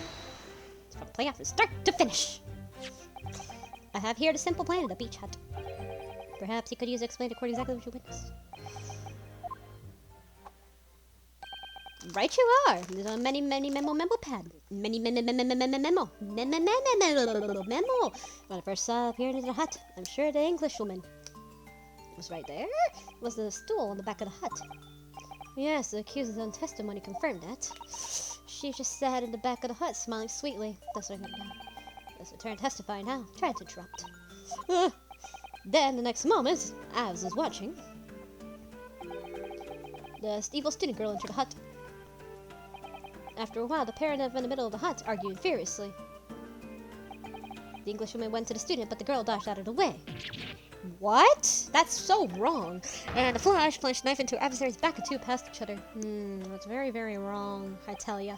What he describes a grim scene indeed. Never sugarcoat the truth. That's the way of many minimalism. Unironically, he has actually a really good standard. Unironically, I would rather have a journalist that follows many minimalism than today's standards. Unironically, I'm not kidding when I say that. I'm not even joking, you dude. I am not kidding. Seriously, god damn. Journalists suck today. Like, remember when it's like, oh, like, hell, fucking 20 years ago, journalism actually used to mean something. Now it doesn't anymore. It's like, oh, you're a journalist? You just write shit online. Anybody can be a fucking journalist in that logic. I could be a journalist and write shit down and everybody would fucking believe me. But, like, really, no. Well, so you're watching a terrible scene unfold before your eyes shut out the gap of the screen. Did it not occur to you to try to prevent the tragedy rather than capture it on film? Journals have been observers. You can't get involved. That's our raison d'etre. That is true. So you didn't converse with Miss Brett at all. That is pretty true. Most of them are not supposed to. Obviously not. For law reasons. Observer always remains, and outside looking in. That's honestly an observer. And that's something to be proud of. Well, this round to get killed. Your Excellency, if I may. Yes, Professor? I think the witness' last name makes belief phrase statement should perhaps add as his full testimony. Father, what are you?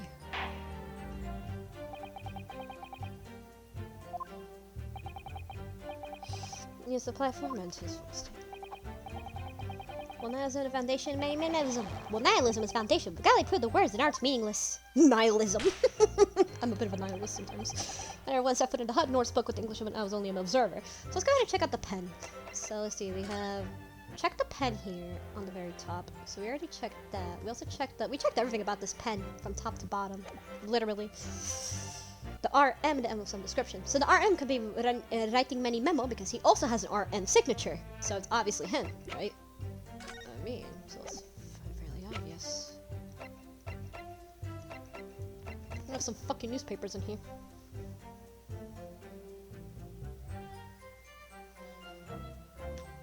So then, on the new statement, we present. I had never once sat in front of the foot of the hut, nor spoken with the English. I was just an observer. So if you look at the fountain pen, you see that emblem right there?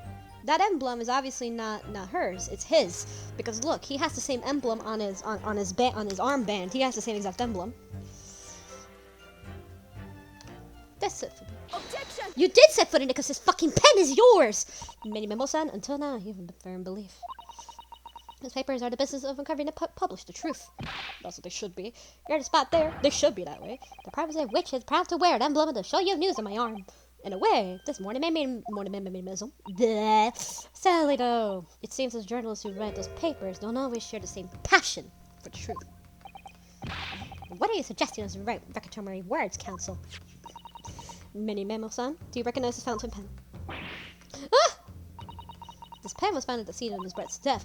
In fact, the murder victim was gripping it in her hand, and she died. What are you? If you look at the barrel of the pen, you notice that the owner's initials are engraved there. R.M. Yes, thank you for bringing up counsel. The initials accused, Ray Mamambi. It's a coincidence, I wonder. That your initials are R.M.? Oh, he's sweating. No! Written mini memo. RM. That's horse dung. It's literally saying that's horseshit, and I love it. Can't you see? What an essential intensive of many memos on being a pencil user. But what about the ink there? And yes, the court will clearly be able to see. If you see your right hand, there is very obvious a blue ink stain. It would appear that you must have rather carelessly left it somewhere recently. Your favorite fountain pen, that is. Horsey horse dung! Horsey horse shit. Many memo-san. It's not the case before she died. You met with Giselle Brett on the beach hut. When you will listen to absurd nonsense without having other excuse. Exactly. Shoujo News will be standing behind the way and deny everything. There must be so many people with the initials RN. There may be stars in the night sky. That's true. There could be people with my initials as well. PV. My full initials are PVVF. Two EVs. PVVF. That's my initial. My initials. PVVF. Yeah, I'm not even kidding. But my initials are PV. Yeah. Or the alternative version, but I won't explain that. The defense has neither time nor declaration according to the star in the sky. And there's a anyway, because the pen has more to tell. Here's another clue. A clue that undeniably proves who the owner really is. Is that the case, Counsel? This will show the logic clue lines. Of course, Your Excellency. The fountain pen clearly reveals the owner's identity is on here in the top. Because that's the emblem. That's the emblem of the, the emblem. And as well as the initials are also an emblem of the fountain pen. An emblem that you will, of course, recognize, Many Memo-san. Because you're showing it right now. Goodness me, it's the emblem, the Shoujo News. In other words, the owner of this pen is the employee of the Shoujo News. The initials are RM. So the stars in the night sky don't seem so numerous, do they? Well, Many Momo-san, how do you respond? No! Order! Order! Explain yourself, witness.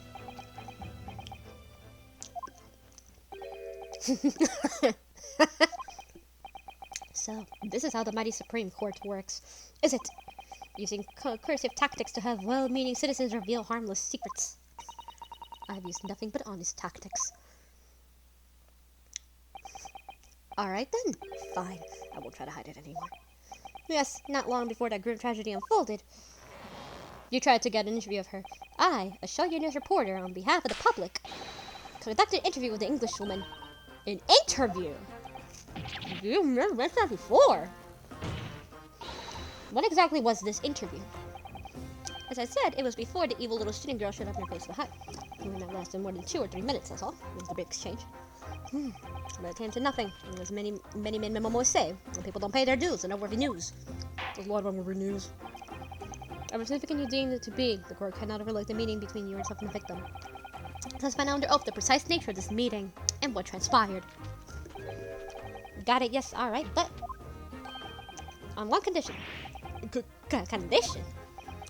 In all good conscience, I'm gonna speak out alone about this. You need to go back to early witnesses Soseki Natsume-san. Soseki-san? Oh yes, according to my notes here, that man has a secret of his own. Then brace yourselves. Because it's not harmless once it's big. What? What?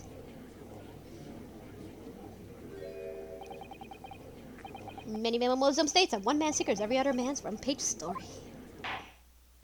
Many Memoism. Very well, I'll grant the witness request in an instance. Officer, summon the early witness back to the stand. Soseki-san hiding something?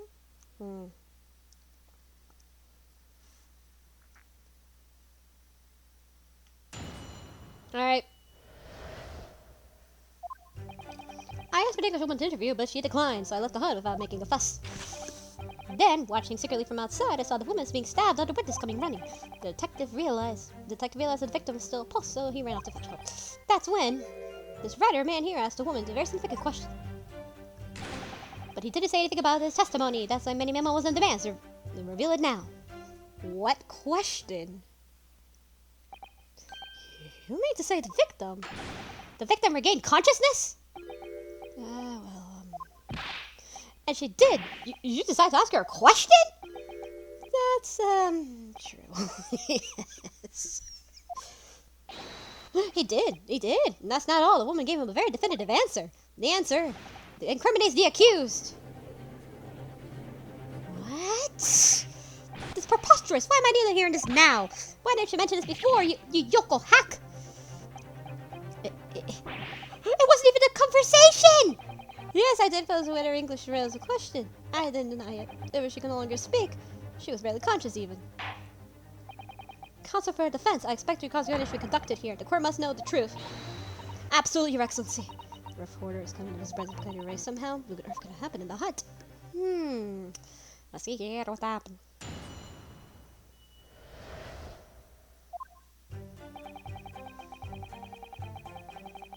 So either statement 4 or 5 will work.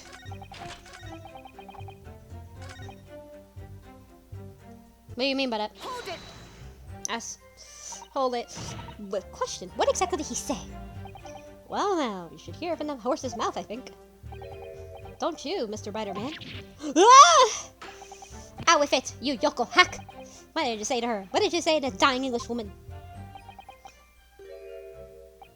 Well, in truth, I've been catching crabs on the water's edge building castles in the sand, you see.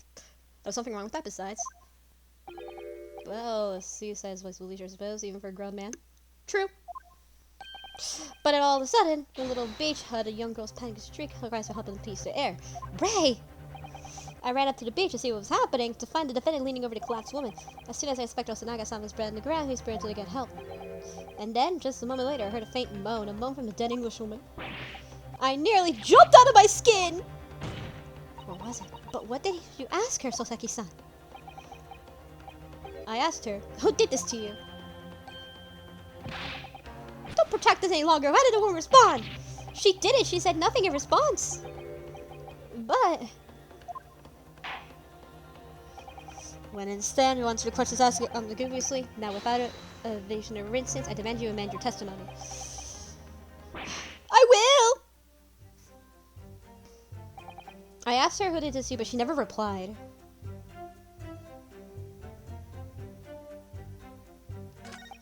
She just lifted a trembling finger and pointed in the direction of the defendant. So, let's press statement number 5 again. Hold it! Maybe it was a slightly different direction? Miss Brett pointed a finger at the defendant. So, Heki-san, is that really true? It's not easy to stand here and say this, but when we first entered the beach hut, the English woman was sprawled on the floor before us, a student girl standing far side of her. But when I asked, who did this to you? The English woman pointed her last ounce of strength and turned the finger back in the hut. Which was, can't be denied, the direction of the student girl who stands accused today.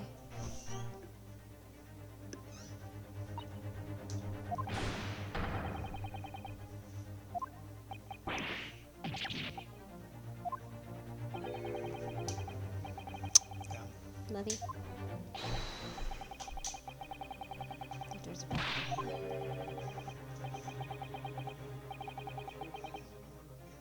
Pappy, stop. The trembling and everything was a blur. And thinking about it, I feel as though perhaps I'm pointing a slightly different direction. Actually, no, not slightly. It's a very different direction where the student girl was standing. Somewhere in the back of the hut where nobody was standing at all.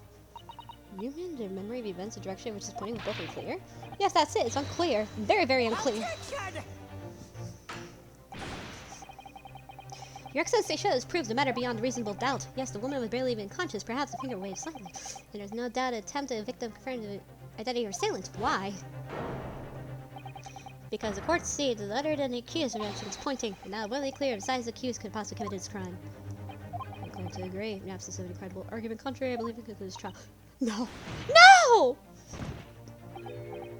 The headline trying to get some dashing lawyer's hopes dashed, and 2 points across the whole page and an extradition. This is a serious blow, Susato. Unless we're able to identify a true culprit and substantiate claim with evidence, the judge will get ruling trial will be over. But it's impossible, Father! We don't even know the crime was committed yet! Impossible to test may seem, but we have no choice. We must give everything we learned thus far. Somewhere of all those details, the government will find the clue we need.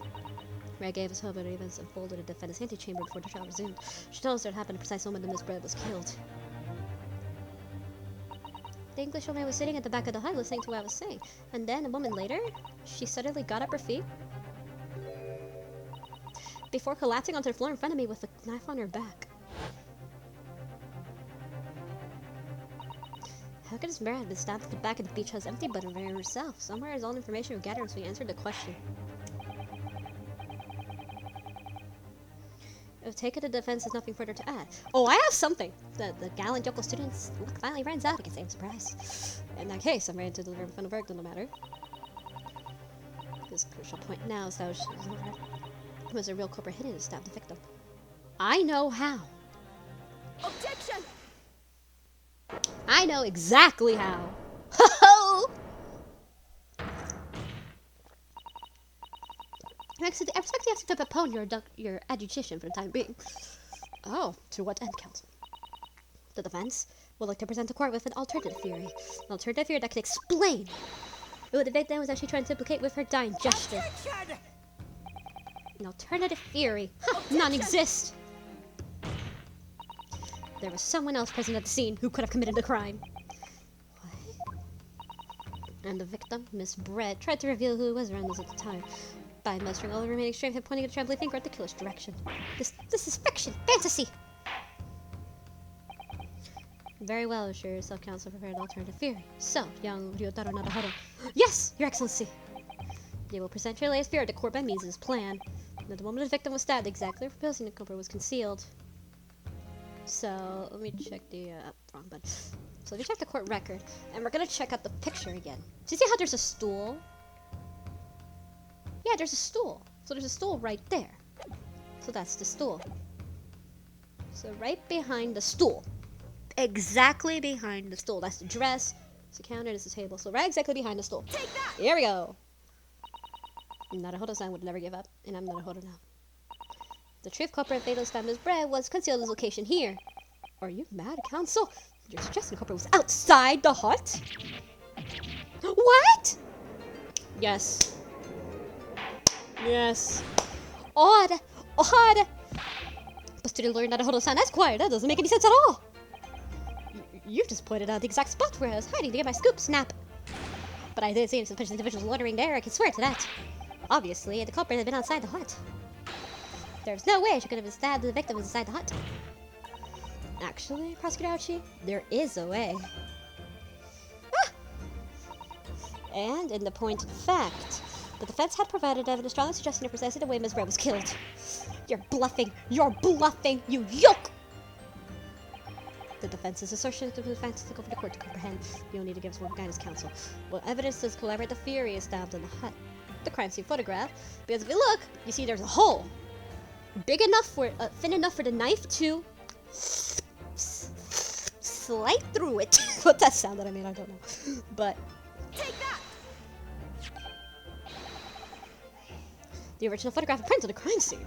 Yes, it's clearly invisible with this print. The trace of the fatal fresco is delivered outside the beach hut. Objection! Exactly, boys. Do you take us for fools? There is no hint of any such thing. Actually, there is. I'm not sure I'm going to present for the decree. Someone, at least, has appeared to notice what it's referring to. Counsel, once again, I must come to explicit to the court. Where are the photographs of stabbing could claim? Second point. Take that! Right there. Look closely, just here. A little slit. In the screen at the back of the hut, you can see there's a blade having been forced through the reeds. No, I can't see anything such thing. The shelves are hut and close around 4 walls you'd expect, however. But according to the reeds, a knife blade could easily penetrate them. Extraordinary. Yes. The true culprit actually stabbed the victim from outside the beach hut. Of course, I to see. One person could have done that.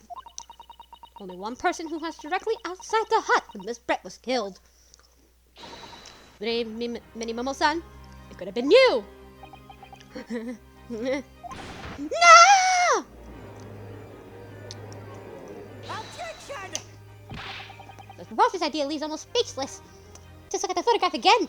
Victim lies on the exact center of the beach hut, does she not? Whatever you assume is pure factual scenario with sense and not throw work. Objection! But here's the thing. No, of course not. We're not? If you recall the testimony defended about the events of the victim's death. Inside the beach hut, I confronted Miss Brett. as she sat on the stool at the back of the hut, smiling sweetly as she knew she was untouchable. And here's the thing, she was sitting, and then just as she was sitting, stab! A stool. Yeah. Have another look at the photograph. There's a stool. There's a fucking stool. The sit in the read screen. It's just big enough. Would have aligned perfectly with the back of the person who was sitting at the stool. My word. So, in fact, the victim was killed while sitting at the stool. The stab wound back delivered through the read screen. Ah! Having been attacked, Miss Brett rose to her feet instinctively, but then, unable to speak, she collapsed to the floor in the middle of the hut. Before the defendant, Memebi-san, apple lies. Memebi-san, then that, Your Excellency, is the truth of what happened on the beach that day.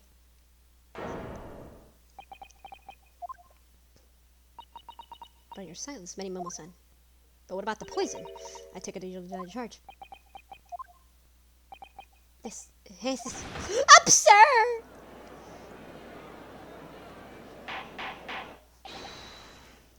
That will do. It would appear that the tactic admission of guilt from the witness. Accordingly, the court successfully established the truth of the matter, which means the defendant, Memebi-san, is innocent of the crime. Oh, thank goodness. It finally made his cave. I must say, never been more proud. No, this can't be the Archie clan. What of my growth of hope? It wasn't all aberration. I can't accept this, I won't. I see no reason for the continuance of the trial. All the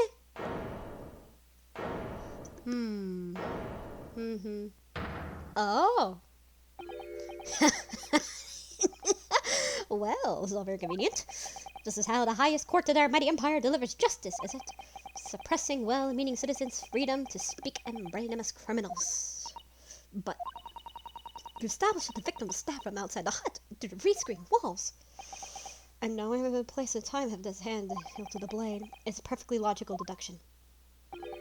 So, your argument hinges on the location of whoever stabbed the Englishwoman, does it? Stop fighting! Well, it seems a little irrelevant now. What? Irrelevant? Where she was stabbed, how she was stabbed. It doesn't matter. I mean, whatever she was stabbed, it makes no difference when you think of it. After all, this trial's already shown the whole thing hinges on something else. Let me guess, the poison. What? What are you talking about? Brace yourself, little man. I'm talking about the fact that everything changed. Because of you, the dirt, you dog up. What? Enough obscurity. Explain yourself, witness. What to explain? I'm talking about the poison. Yeah, I was right. Of course, yeah. The poison. Yeah, he used the poison. Let's ask the professor for comment on the situation, shall we? I understand the deadly poison you were developing was stolen from the laboratory, correct? You stole it. It was definitely shown that the poison was administered to the victim, Miss Brett. Is that right? That is correct. The unusual contraction of the victim's pupils are sure the sign a particular poison was used. I see. So, presumably that means that the victim already had the poison in her body before she was stabbed. Ah! Yeah, that actually is a possibility. Given that her pupils were clearly contracted, it seems highly likely, yes. If she had been dead already, the poison could not have circulated in her blood.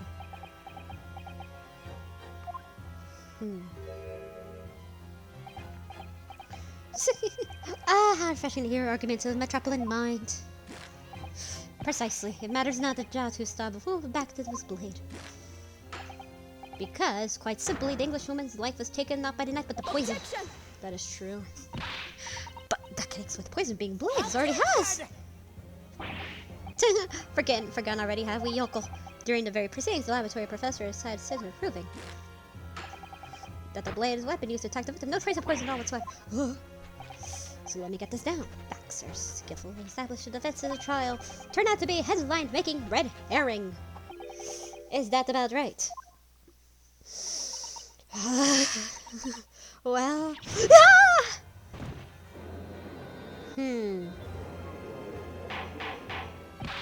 Order! But where does this leave us? How? How in that case did the poison enter the victim's body? There's one undeniable obvious answer to that. The lady most likely embedded it. You mean she drank it? Have another look at the photograph here, you can see. Yeah, a bottle of carbonated water and glass. The irony! The irony! The pure irony! and then knocked the sandy floor in the beach hut. Yeah, carbonated water. I thought it was wine. Poison could have slipped under either. I thought that was wine. Somebody made us bread drink it. Well, what do you know? Look at those dashing eyes and great front page shot. Hey, why the bewitching stare? After all, I am the last person you should be looking at. It would make no sense that the poison that woman would mean has been established already. But wait. Established? What are you talking about? Don't tell me you've forgotten. That's a little hard to believe, given the person who established it. Was you! Oh, yeah! Wonder does he mean? Oh, let me capture those wide eyes! Let's prime press butters! It would seem that this truth not just end after all. Hereby call upon the witness to give further testimony. That's great, is it? Let me shoot the magnificent beard, Your Excellency. You claim to be impossible they were when responsible for stranger poison the victim. You explained to court your testimony the basis of which upon such a claim. I'm a journo, and I'm a man. I've never tried to run or hide from anything in my life. And I would like to start now, because that's mini-memoism! For a brief moment, I thought I eliminated the truth, but slipped right back into obscurity again. Just where is this trial gonna take us?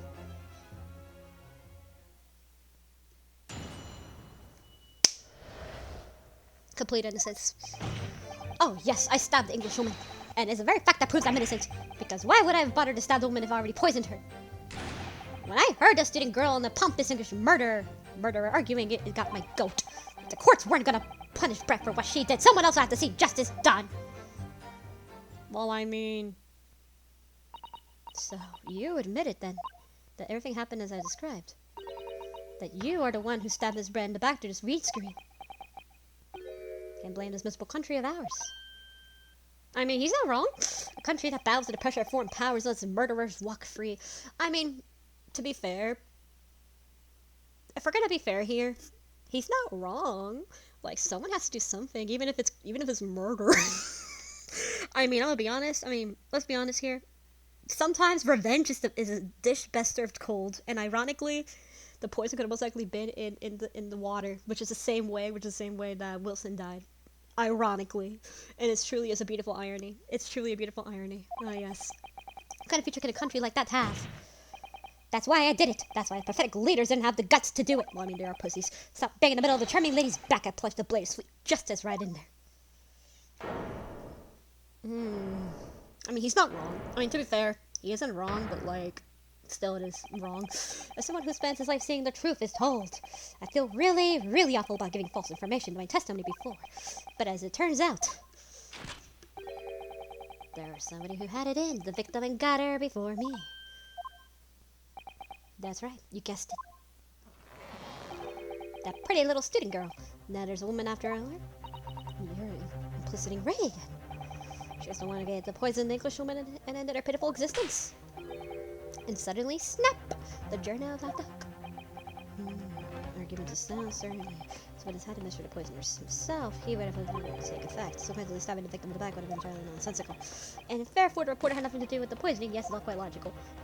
That's right, it is. Logical and true. I'm glad you've seen the light. Justice at last! This is unbelievable. And after I've made so much progress in proving his guilt, he's gonna get away with it now?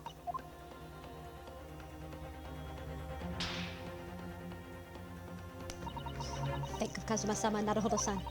They never stopped looking for a way forward until the judge's final gavel. Very well, counsel.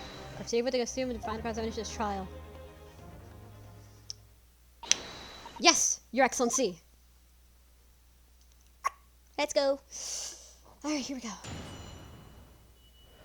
Let's press statement 3, because that's a bit of an odd one. 2, 3, it's only 4 statements. When I heard the student girl and the pompous English murderer arguing, it got my goat. Honestly, it would get my goat too. Hold it! What are you talking about? What exactly were they arguing about?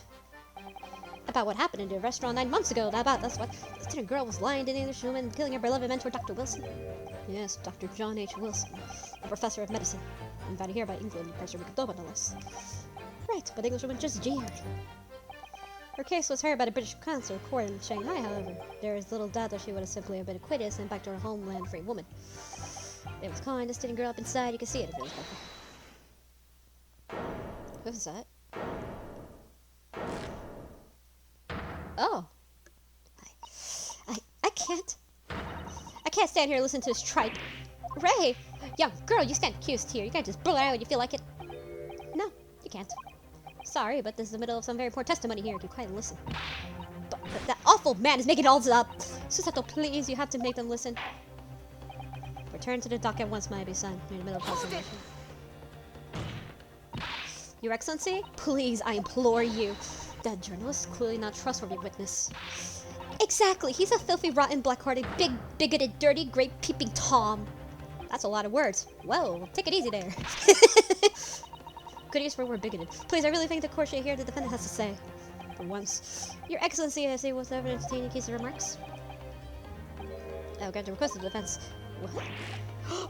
But Your Excellency! This is likely to be a final cross-examination of these proceedings. As such, I believe it will be ill-advised to stifle the defendant's obvious concerns. So, with us recognizing the Converge regular protocol, I hereby call the defendant to speak. Oh! Thank you so much, Your Excellency! It was nothing to Dr. Wilson. We were discussing about the stolen poison. Hold it! The stolen poison that killed the victim, you mean? I suspected her of being the one to steal it. I mean, just think about how she killed Dr. Wilson. Yeah, that's true. She did steal poison. That's true. Additionally, Ms. Brett certainly had knowledge of the poison. But surely everyone needs to not steal highly secret toxin being developed by the government. Indeed, all visitors in the laboratory are thoroughly searched before they leave. Even if the thief managed to avoid being seen by them myself or the colony, getting a poison out would be very difficult. That's true. I pressed Professor Mikotomo until he agreed to show me the poison in his laboratory. But as I left, I was searched from top to tail. Miss Brett rather bluntly revealed the existence of the toxin developing, you see. And since Sasaki-san expressed such interest in it, I felt unable to refuse. Obviously, I gave nothing away other than the fact that it's an extremely potent substance. I'm very ashamed of myself. I just thought, yeah, obviously, an terrible experience of deadly poison. I want to look at my old enemy in the eye. Surely you can understand that. To find out my suspicions were true, I confronted Miss Brett about the poison. I told her that if true for the incident involving it somehow when it reached university, the military would get dragged into it, the whole government even, if it was a complete disaster. And how did Miss Brett respond to your concerns? She just closed those beautiful lips of hers and said she didn't know the first thing about it. In English, actually. Ah, yes. Many-Memo-san, one small question if you don't mind. I do mind. Can't you see I'm busy? Clearly you were outside the beach hut listening in whilst the defendant and Miss Brett were conversing. Presumably then, it was you who wrote this article about what you've heard? Exclusive! Deadly poison stolen from the Yume Medical Research Laboratory. The story was published in the morning's edition of Shoyo News. The details are too accurate for them to be written by anyone else. Ah! Sorry, I didn't know you were talking about. Yes! Look at this! The entire article! It's almost what I said to Miss Brett, word for word! Ah! Well, Many-Memo-san. As a journal and a citizen of a free country, I don't have to reveal my sources. Their founding principle of Many-Memoism. Bob was clearly right about this. The reporter did write that article. It's based on what we heard from outside the hut. The details of the poison article have been updated, so this is the point. It was all about you were trying to cover up the fact that you were listening in. That's why you came up with the stinky story about me arguing with her. Shut up! My stories never stink. Look, whatever you say, little girl, doesn't alter the facts. Your Excellency, there's something I want to say, and I want to get on the record. Very well. You may amend your formal testimony.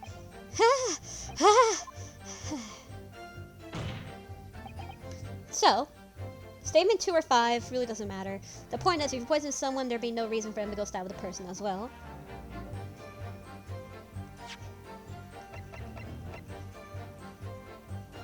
So really, you can go to your statement 5. So let me see. 1, 2, 3, 4, 5. Yep, we're in 5. So good.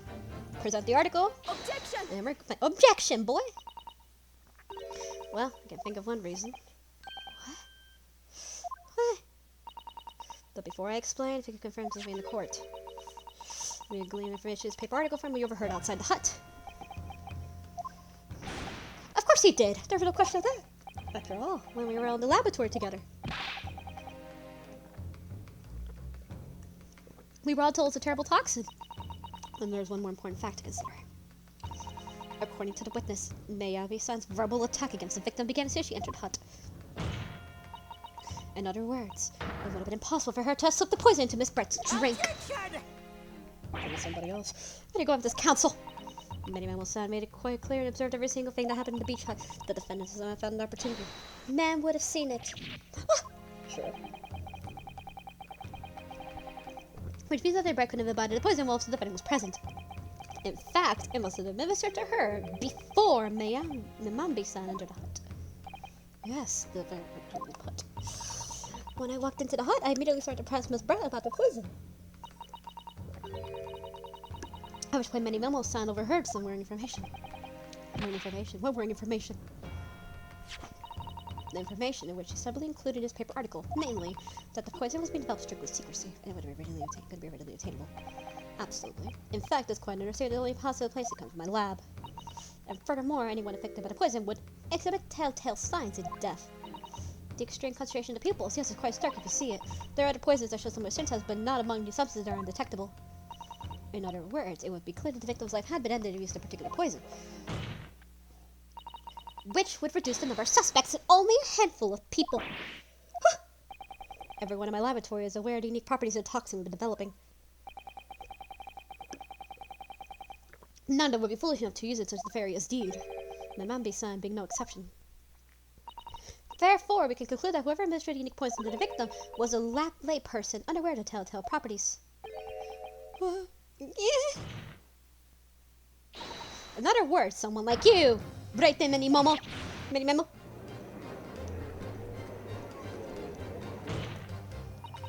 It was you who stole the poison from the laboratory that day, and it was you who administered it to the unwitting victim. But you quickly realized that it was a terrible mistake, because the poison caused such unusual symptoms was so traceable.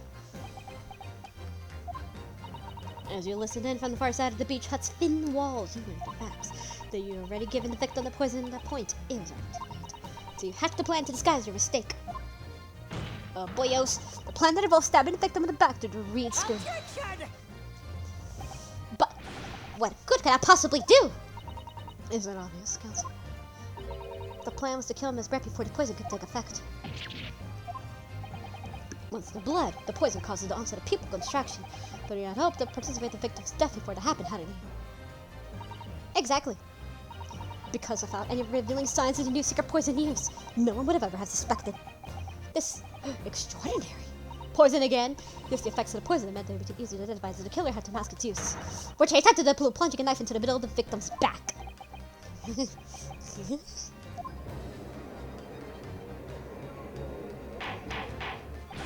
Order! The argument present sounds. The court is satisfied with the warrant's consideration. Does the prosecution have a counter-argument to wish to put forward? Well, there are a number of, yes! Counter completely! Objection! What? The prosecution's evasive response clearly shows that as much as they would adventurous remedy is the top now, he's clinging to lost hope. Lost hope?!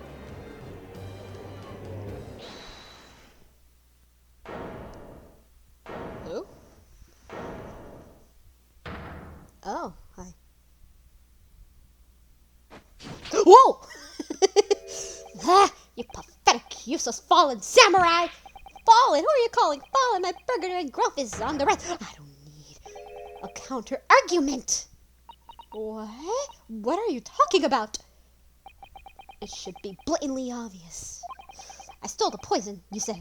Gave it to the victim, you say. Stabbed her, you say. Lots of fine theories.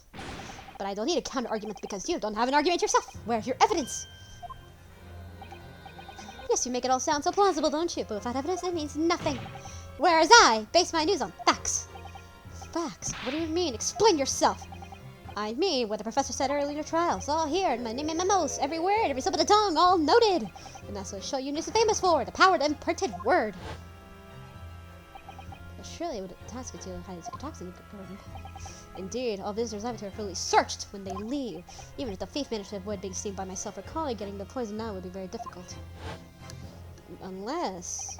How's that then? Blowing the story wide open. See? I write in many memo. Me a reporter for the Shoyei News. Couldn't possibly have stolen the poison. Ah! I have a bit of an idea. What if it's the pen? Because remember, the pen was basically empty of ink, only a little bit left. I don't even any question of it. Most of the ink is on his hands. He has stolen the poison that day. He stole it and used it to kill. And if that's the case... As you identified the poison itself, it's exactly what we need. Because whoever stole the laboratory that day is a true culprit here.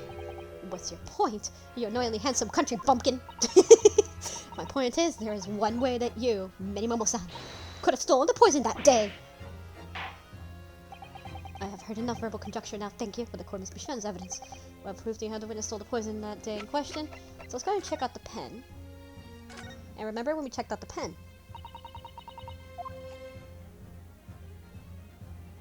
So remember when we saw the pen and how a very small liquid still inside the ink reservoir. So let's show out the pen, since we already checked it out before. If you haven't, check this thing out. I highly recommend it so you can update it. And Take that! the proof, Your Excellency, is this fountain pen. Ah! A fountain pen? How could that possibly be relevant? These magical pens seem to have enough ink to write many thousands of kanji characters. I believe they arrived in our country the first time some 15 years ago. But I swear the weasel hair calligraphy brush and nothing else. The newfangled pens are merely a fad. I have a fountain pen. Well, if I were thinking man of words, obviously I love my fountain pen. Suck up on ink and one work of wash away with blink of an eye. That's right. Fountain pens have a small reservoir in the barrel. Yeah, I have one, in which ink sucked up to the nib of the pen in order to write. What does all sucking up ink have? Ah!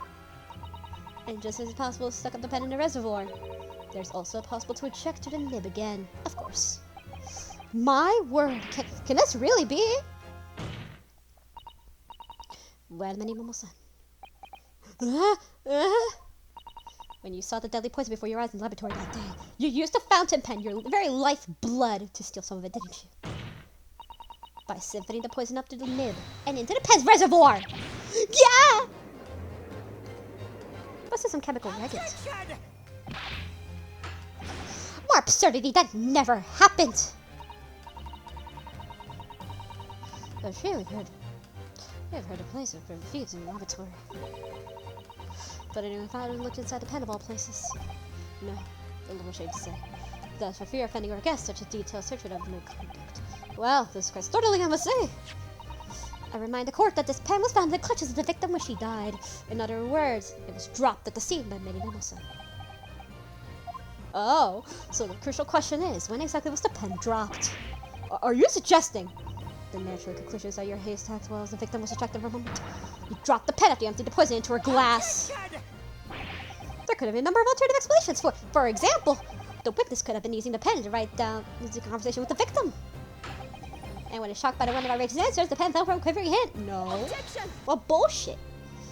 No, that can't be. If it was, why do you explain why the pen was devoid of ink? What? Because look, you see how because you realize there was a whole bunch of ink on his hands. You see yourself to examine the evidence you reviewed no ink present in the reservoir. What newspaper reporter goes to interview someone with nothing in his pen? That's true. No, the pen was dropped after the poison was filled in the reservoir had been emptied in the victim's glass. What to this? What do you have to say in your defense?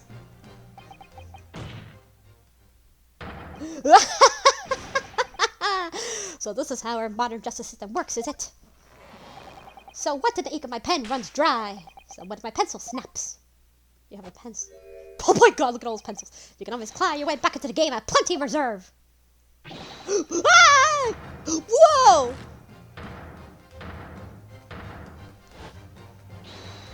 Okay. You claim I sucked the poison out of my pen? That's well speculation, nothing more. You thought you could bring down the fine, upstanding citizens with a trick like that? Think again.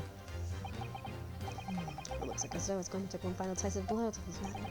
As I see, the situation is not very simple. It rests upon whatever witness decides to steal the poison into the question, and therefore depends on whether or not the defense approves it to evidence. Ha! Now such evidence can possibly exist. Actually, we do have something.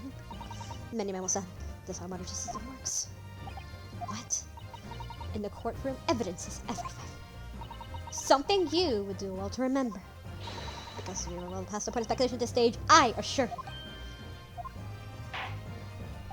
Very well then. I call upon the defense of aforementioned evidence. This is it then. This is only final piece of the puzzle.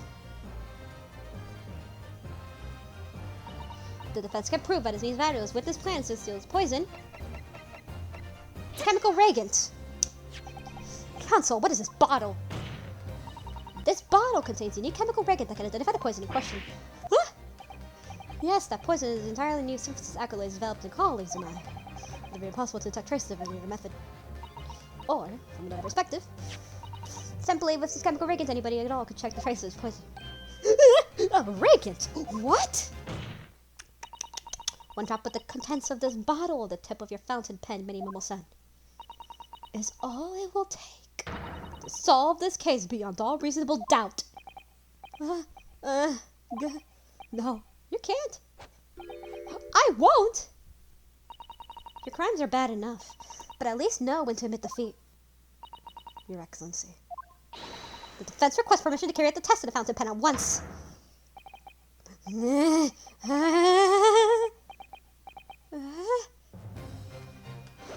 Oh god. This isn't my fault! The Empire drove me to this. Trying to hold its head in civilized nation by bowing his head every foreign power's win. I took the arms of a mighty pen and fought tirelessly in the battlefield of the news. All the name, justice, all righteousness, yes, minimum, most of praise, times, many more. Oh, hi. Susato, with me. Oh, I'm there.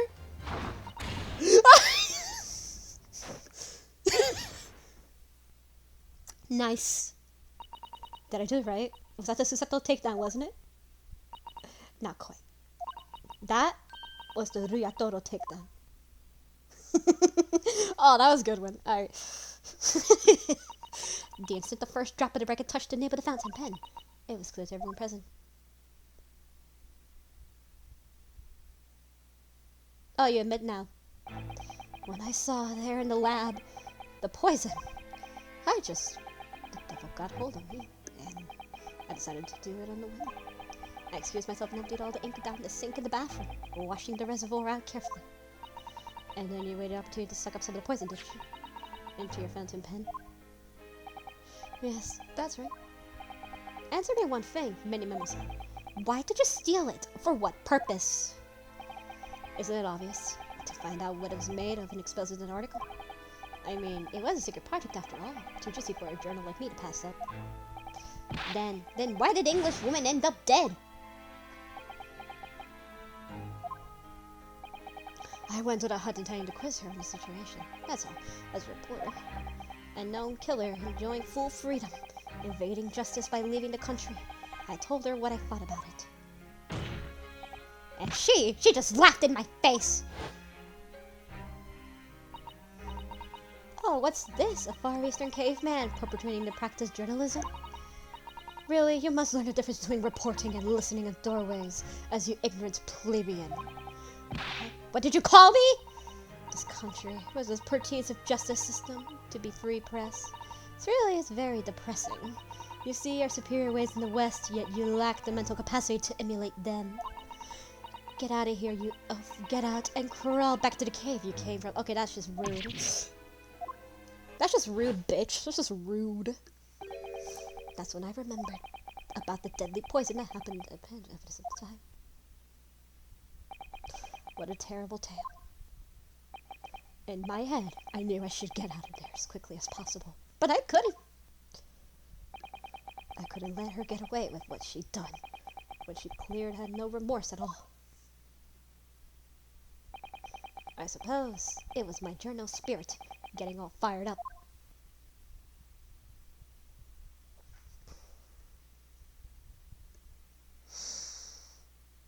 Well,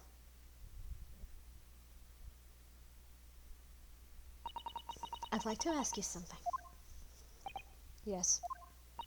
You often talk about justice. But surely as a journalist, you could have used other means to deliver the justice you sought.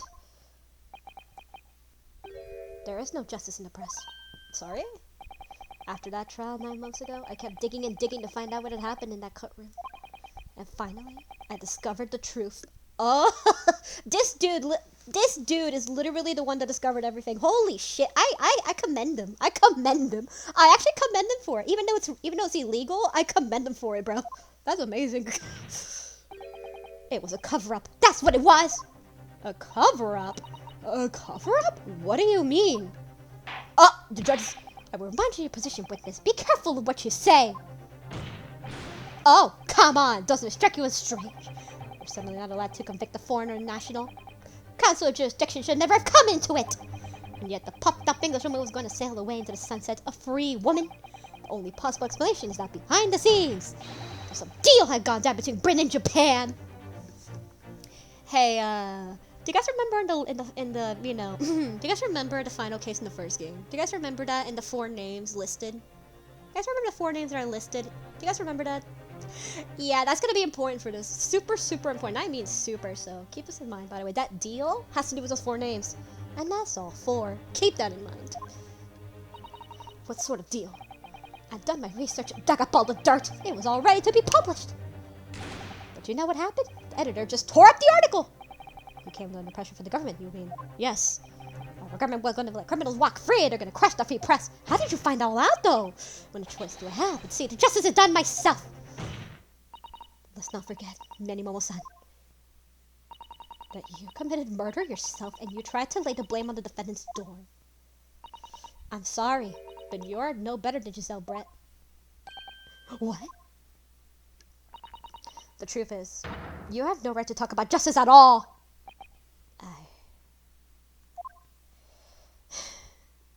I suppose.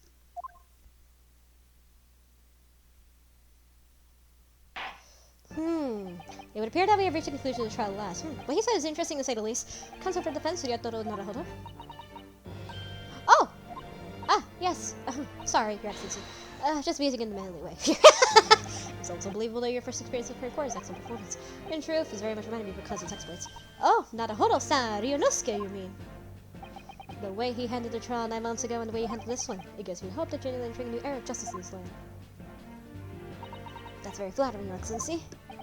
Hearing the defense you put forward today made me feel most keenly. In the future, justice will be forged near your compatriots. Thank you. So, Prosecutor Ouchie, would you give me my thoughts? Prosecutor Ouchie? What?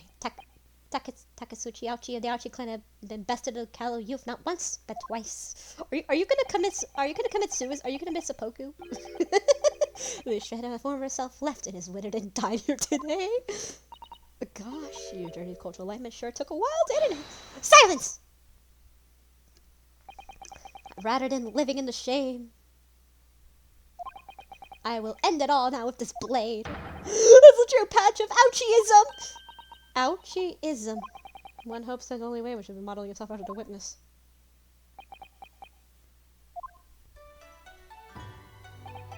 Sprig of my top knot. The time is right for farewell. Hope he's the last for it. It's a haiku!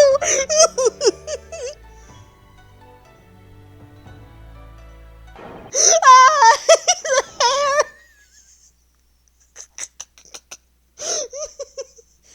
Oh no. Moment of silence for the hair, please.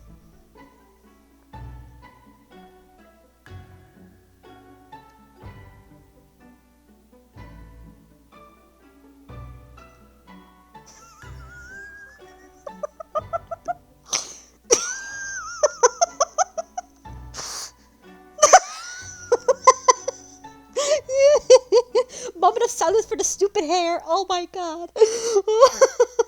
Oh my god, I'm sorry. God. Now, in regard to the defendant, Rei Mamabi-san. Yes, Your Excellency.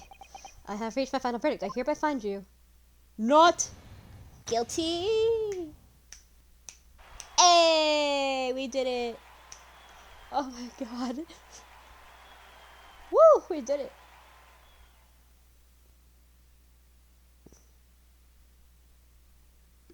Court is adjourned. Woo! Alright. So, again, this one's actually much shorter than, like, the it's a bit, like, an hour shorter. Like, an entire hour shorter than the previous one, so, than the first case of the first game of adventures. It's over. My heart is still pounding in my chest, though. No, I can just stay. Lawyers have such great responsibility, such a great burden to bear. Don't they, Naruhodo-san? Susato! Thank you so much. You were so dashing in there. Rei and Father. Honestly, I'm so touched by everything you've... Oh no, I think I'm gonna cry. It wasn't easy, but together we made it. It was on the verge of tears in the end too. The only reason I'm still here is because of you. Oh no, I can't take all the credit. It took courage to tell the truth. You did wonderfully, Rei. So say the congratulations belongs to you. Susato, don't be so standoffish. Sorry? We're friends, equals, and the trial's over. Some form of super humility nonsense. It's time to celebrate with swagger. Throw caution in the wind. Caution to the what? It's the great defense lawyer, Ryutaro Naruhodo. Not taking out the milk bar tomorrow. Or something. Right, I see. I'll think about it. At any rate, we never walked the wind out of horrid man. It felt so good. Fine. It really was. Isn't there anybody else who could throw together? I hope you're not looking at me, Red. Oh my goodness! No, of course not! Of course not! Ah, there it is at last. Ray's lovely smile.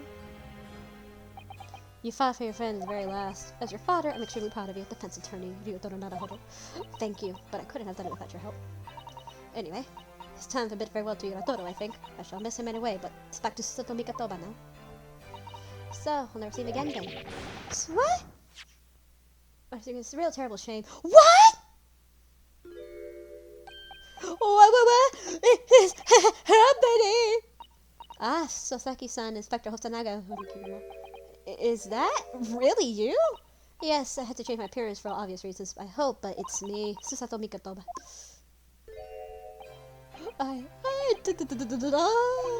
So dashing, so divine! The turtle. No! So doubly dashing, I said.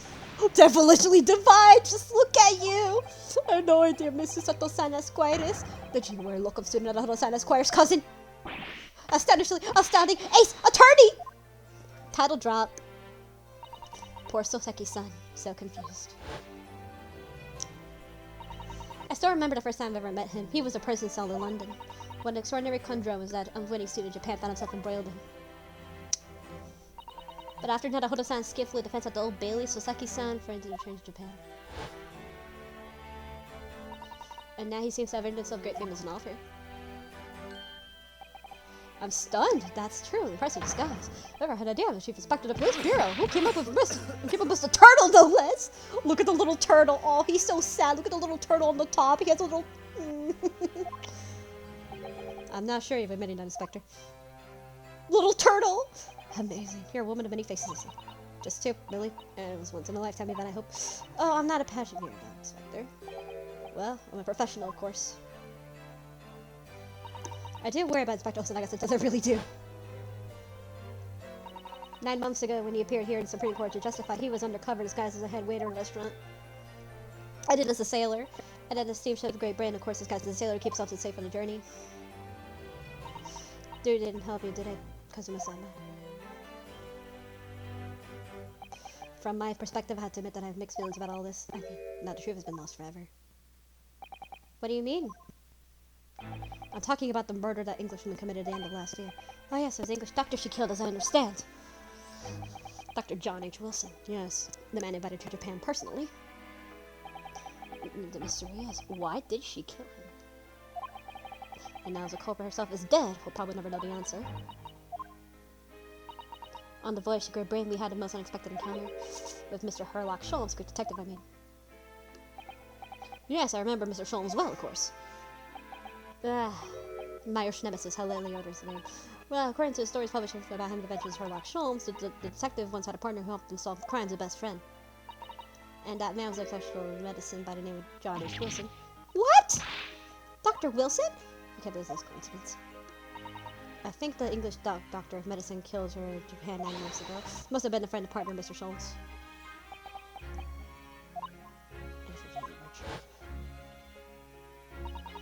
Then the poor girl won't ever see her beloved father again.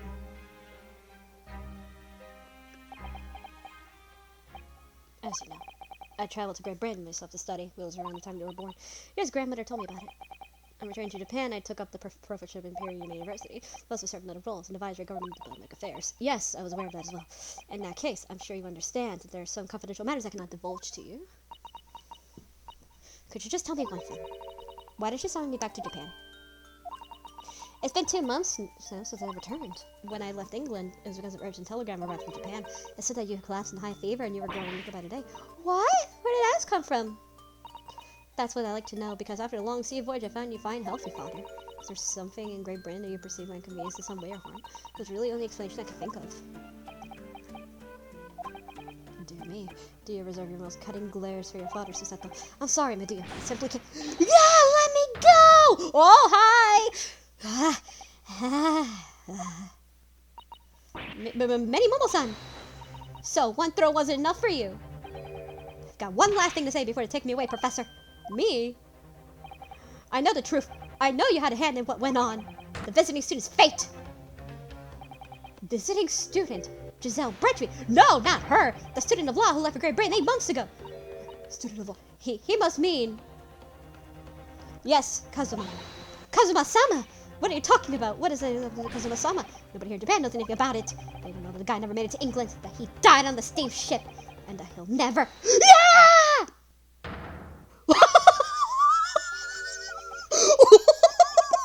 Well, unexpected find David. What are your officers playing at? Terribly sorry, Your Excellency! Oh my god!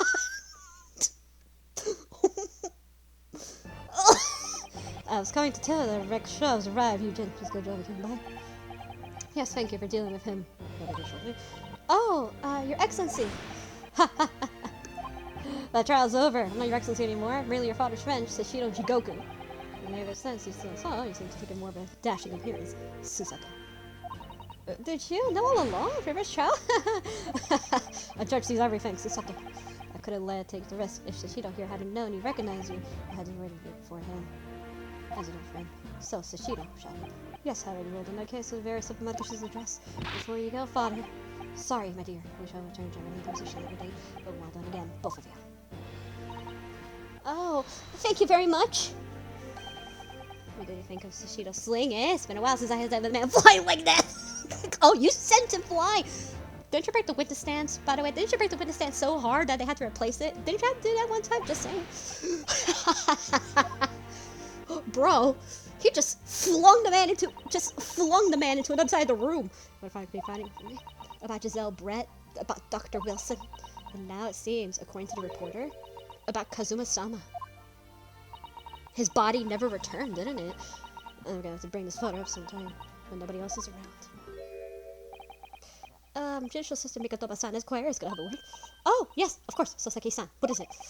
I think perhaps it could be fate that we're meeting again like this somehow, you see. There's something I need to tell you. Oh, I believe that it may be related to the reason why your father summoned you back to England. This I have to hear. Please, Sasaki-san, tell me at once. I will! As you know, my time in England was terrible. Cursed, I have no doubt. Such awful things are embroiled in. Thank goodness local student Naruhodo Esquire stepped in. After he secured my freedom, I can't wait to get my ship back to my homeland. Having arrived in Japan, I submitted a report about my experience in the Ministry of Foreign Affairs. The next thing I knew, I had a visitor. Your father, Professor Mikatoba, he wanted to ask us something about my report. My father? He seemed to be especially taken a particular part of the report. What particular part? Anyway, what part of the report? What are you talking about? You're eventually having trouble quizzing me. But it was the very next day he sent a telegram asking to return to Japan. What was it then? The particular part my father is interested in. I really don't know exactly. What? But you remember them? Those two terrible cases I was caught up in? There's two. Yeah, the next episode. The next episode is actually going to be about that second case. We already did the first one. The second one is going to be next. The second case is going to be next episode. Of course, I could never forget. Your father seemed concerned, so mainly with this second case. The second one? You mean the one Mr. Sholmes forbade any of us to talk about in public? Which is why I'm only case involving any member of the public is aware of. First. Well, I don't care. I don't have to listen to what the detective says. Anyway, the point is, it seems the case somehow holds the key to all these curious unanswered questions. The horrific, hideous, heinous case. The case of the haunted lodgings. Interesting. The case somehow caused my father to summon me to return to Japan. I thought the whole business was over. Perhaps that was only the start. Perhaps the story is not yet told.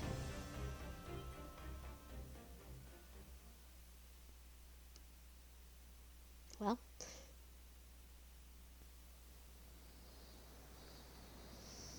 So, the mystery of that English woman's death is solved, thank goodness. And having stood in the Supreme Court now, I think I can comprehend a little better.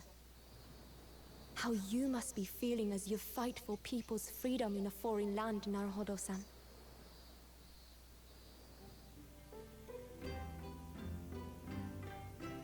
But actually, I'm writing to you today because of another matter.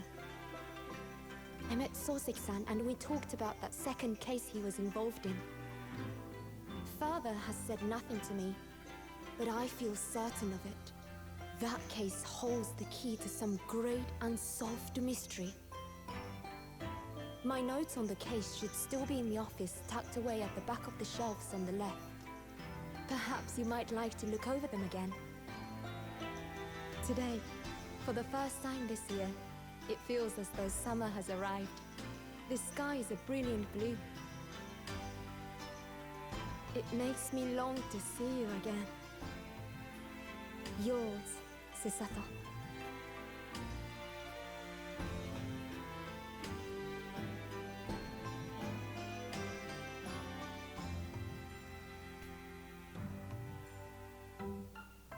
Alright, so that's the end. So that's the end of The Blossoming Attorney. Well, anyway, so I hope you guys enjoyed this video. Please like and subscribe, whatever you want. And next time, we're gonna go ahead and start the second case, which is the Memoirs of the Clara Kokoro. This one here is a bit different. This one is gonna be basically the second part of the second case of that, you know, Sasaki was Sasaki was talking about. That's gonna be the second case that he was talking about. So that's gonna be the second case. So we're gonna talk about that he was involved in. So we're gonna talk about that one. We're gonna do that one. That one's a bit long. That one's a little bit long. It's gonna, you know, there's parts again. This one's gonna be more. So it's not like the first game where like the investigations were like, oh, you know, like the investigations were all done like all like in a row. No, instead here the investigation is gonna be like investigation, then trial, and investigation again, and then the final trial. So it's gonna be like that.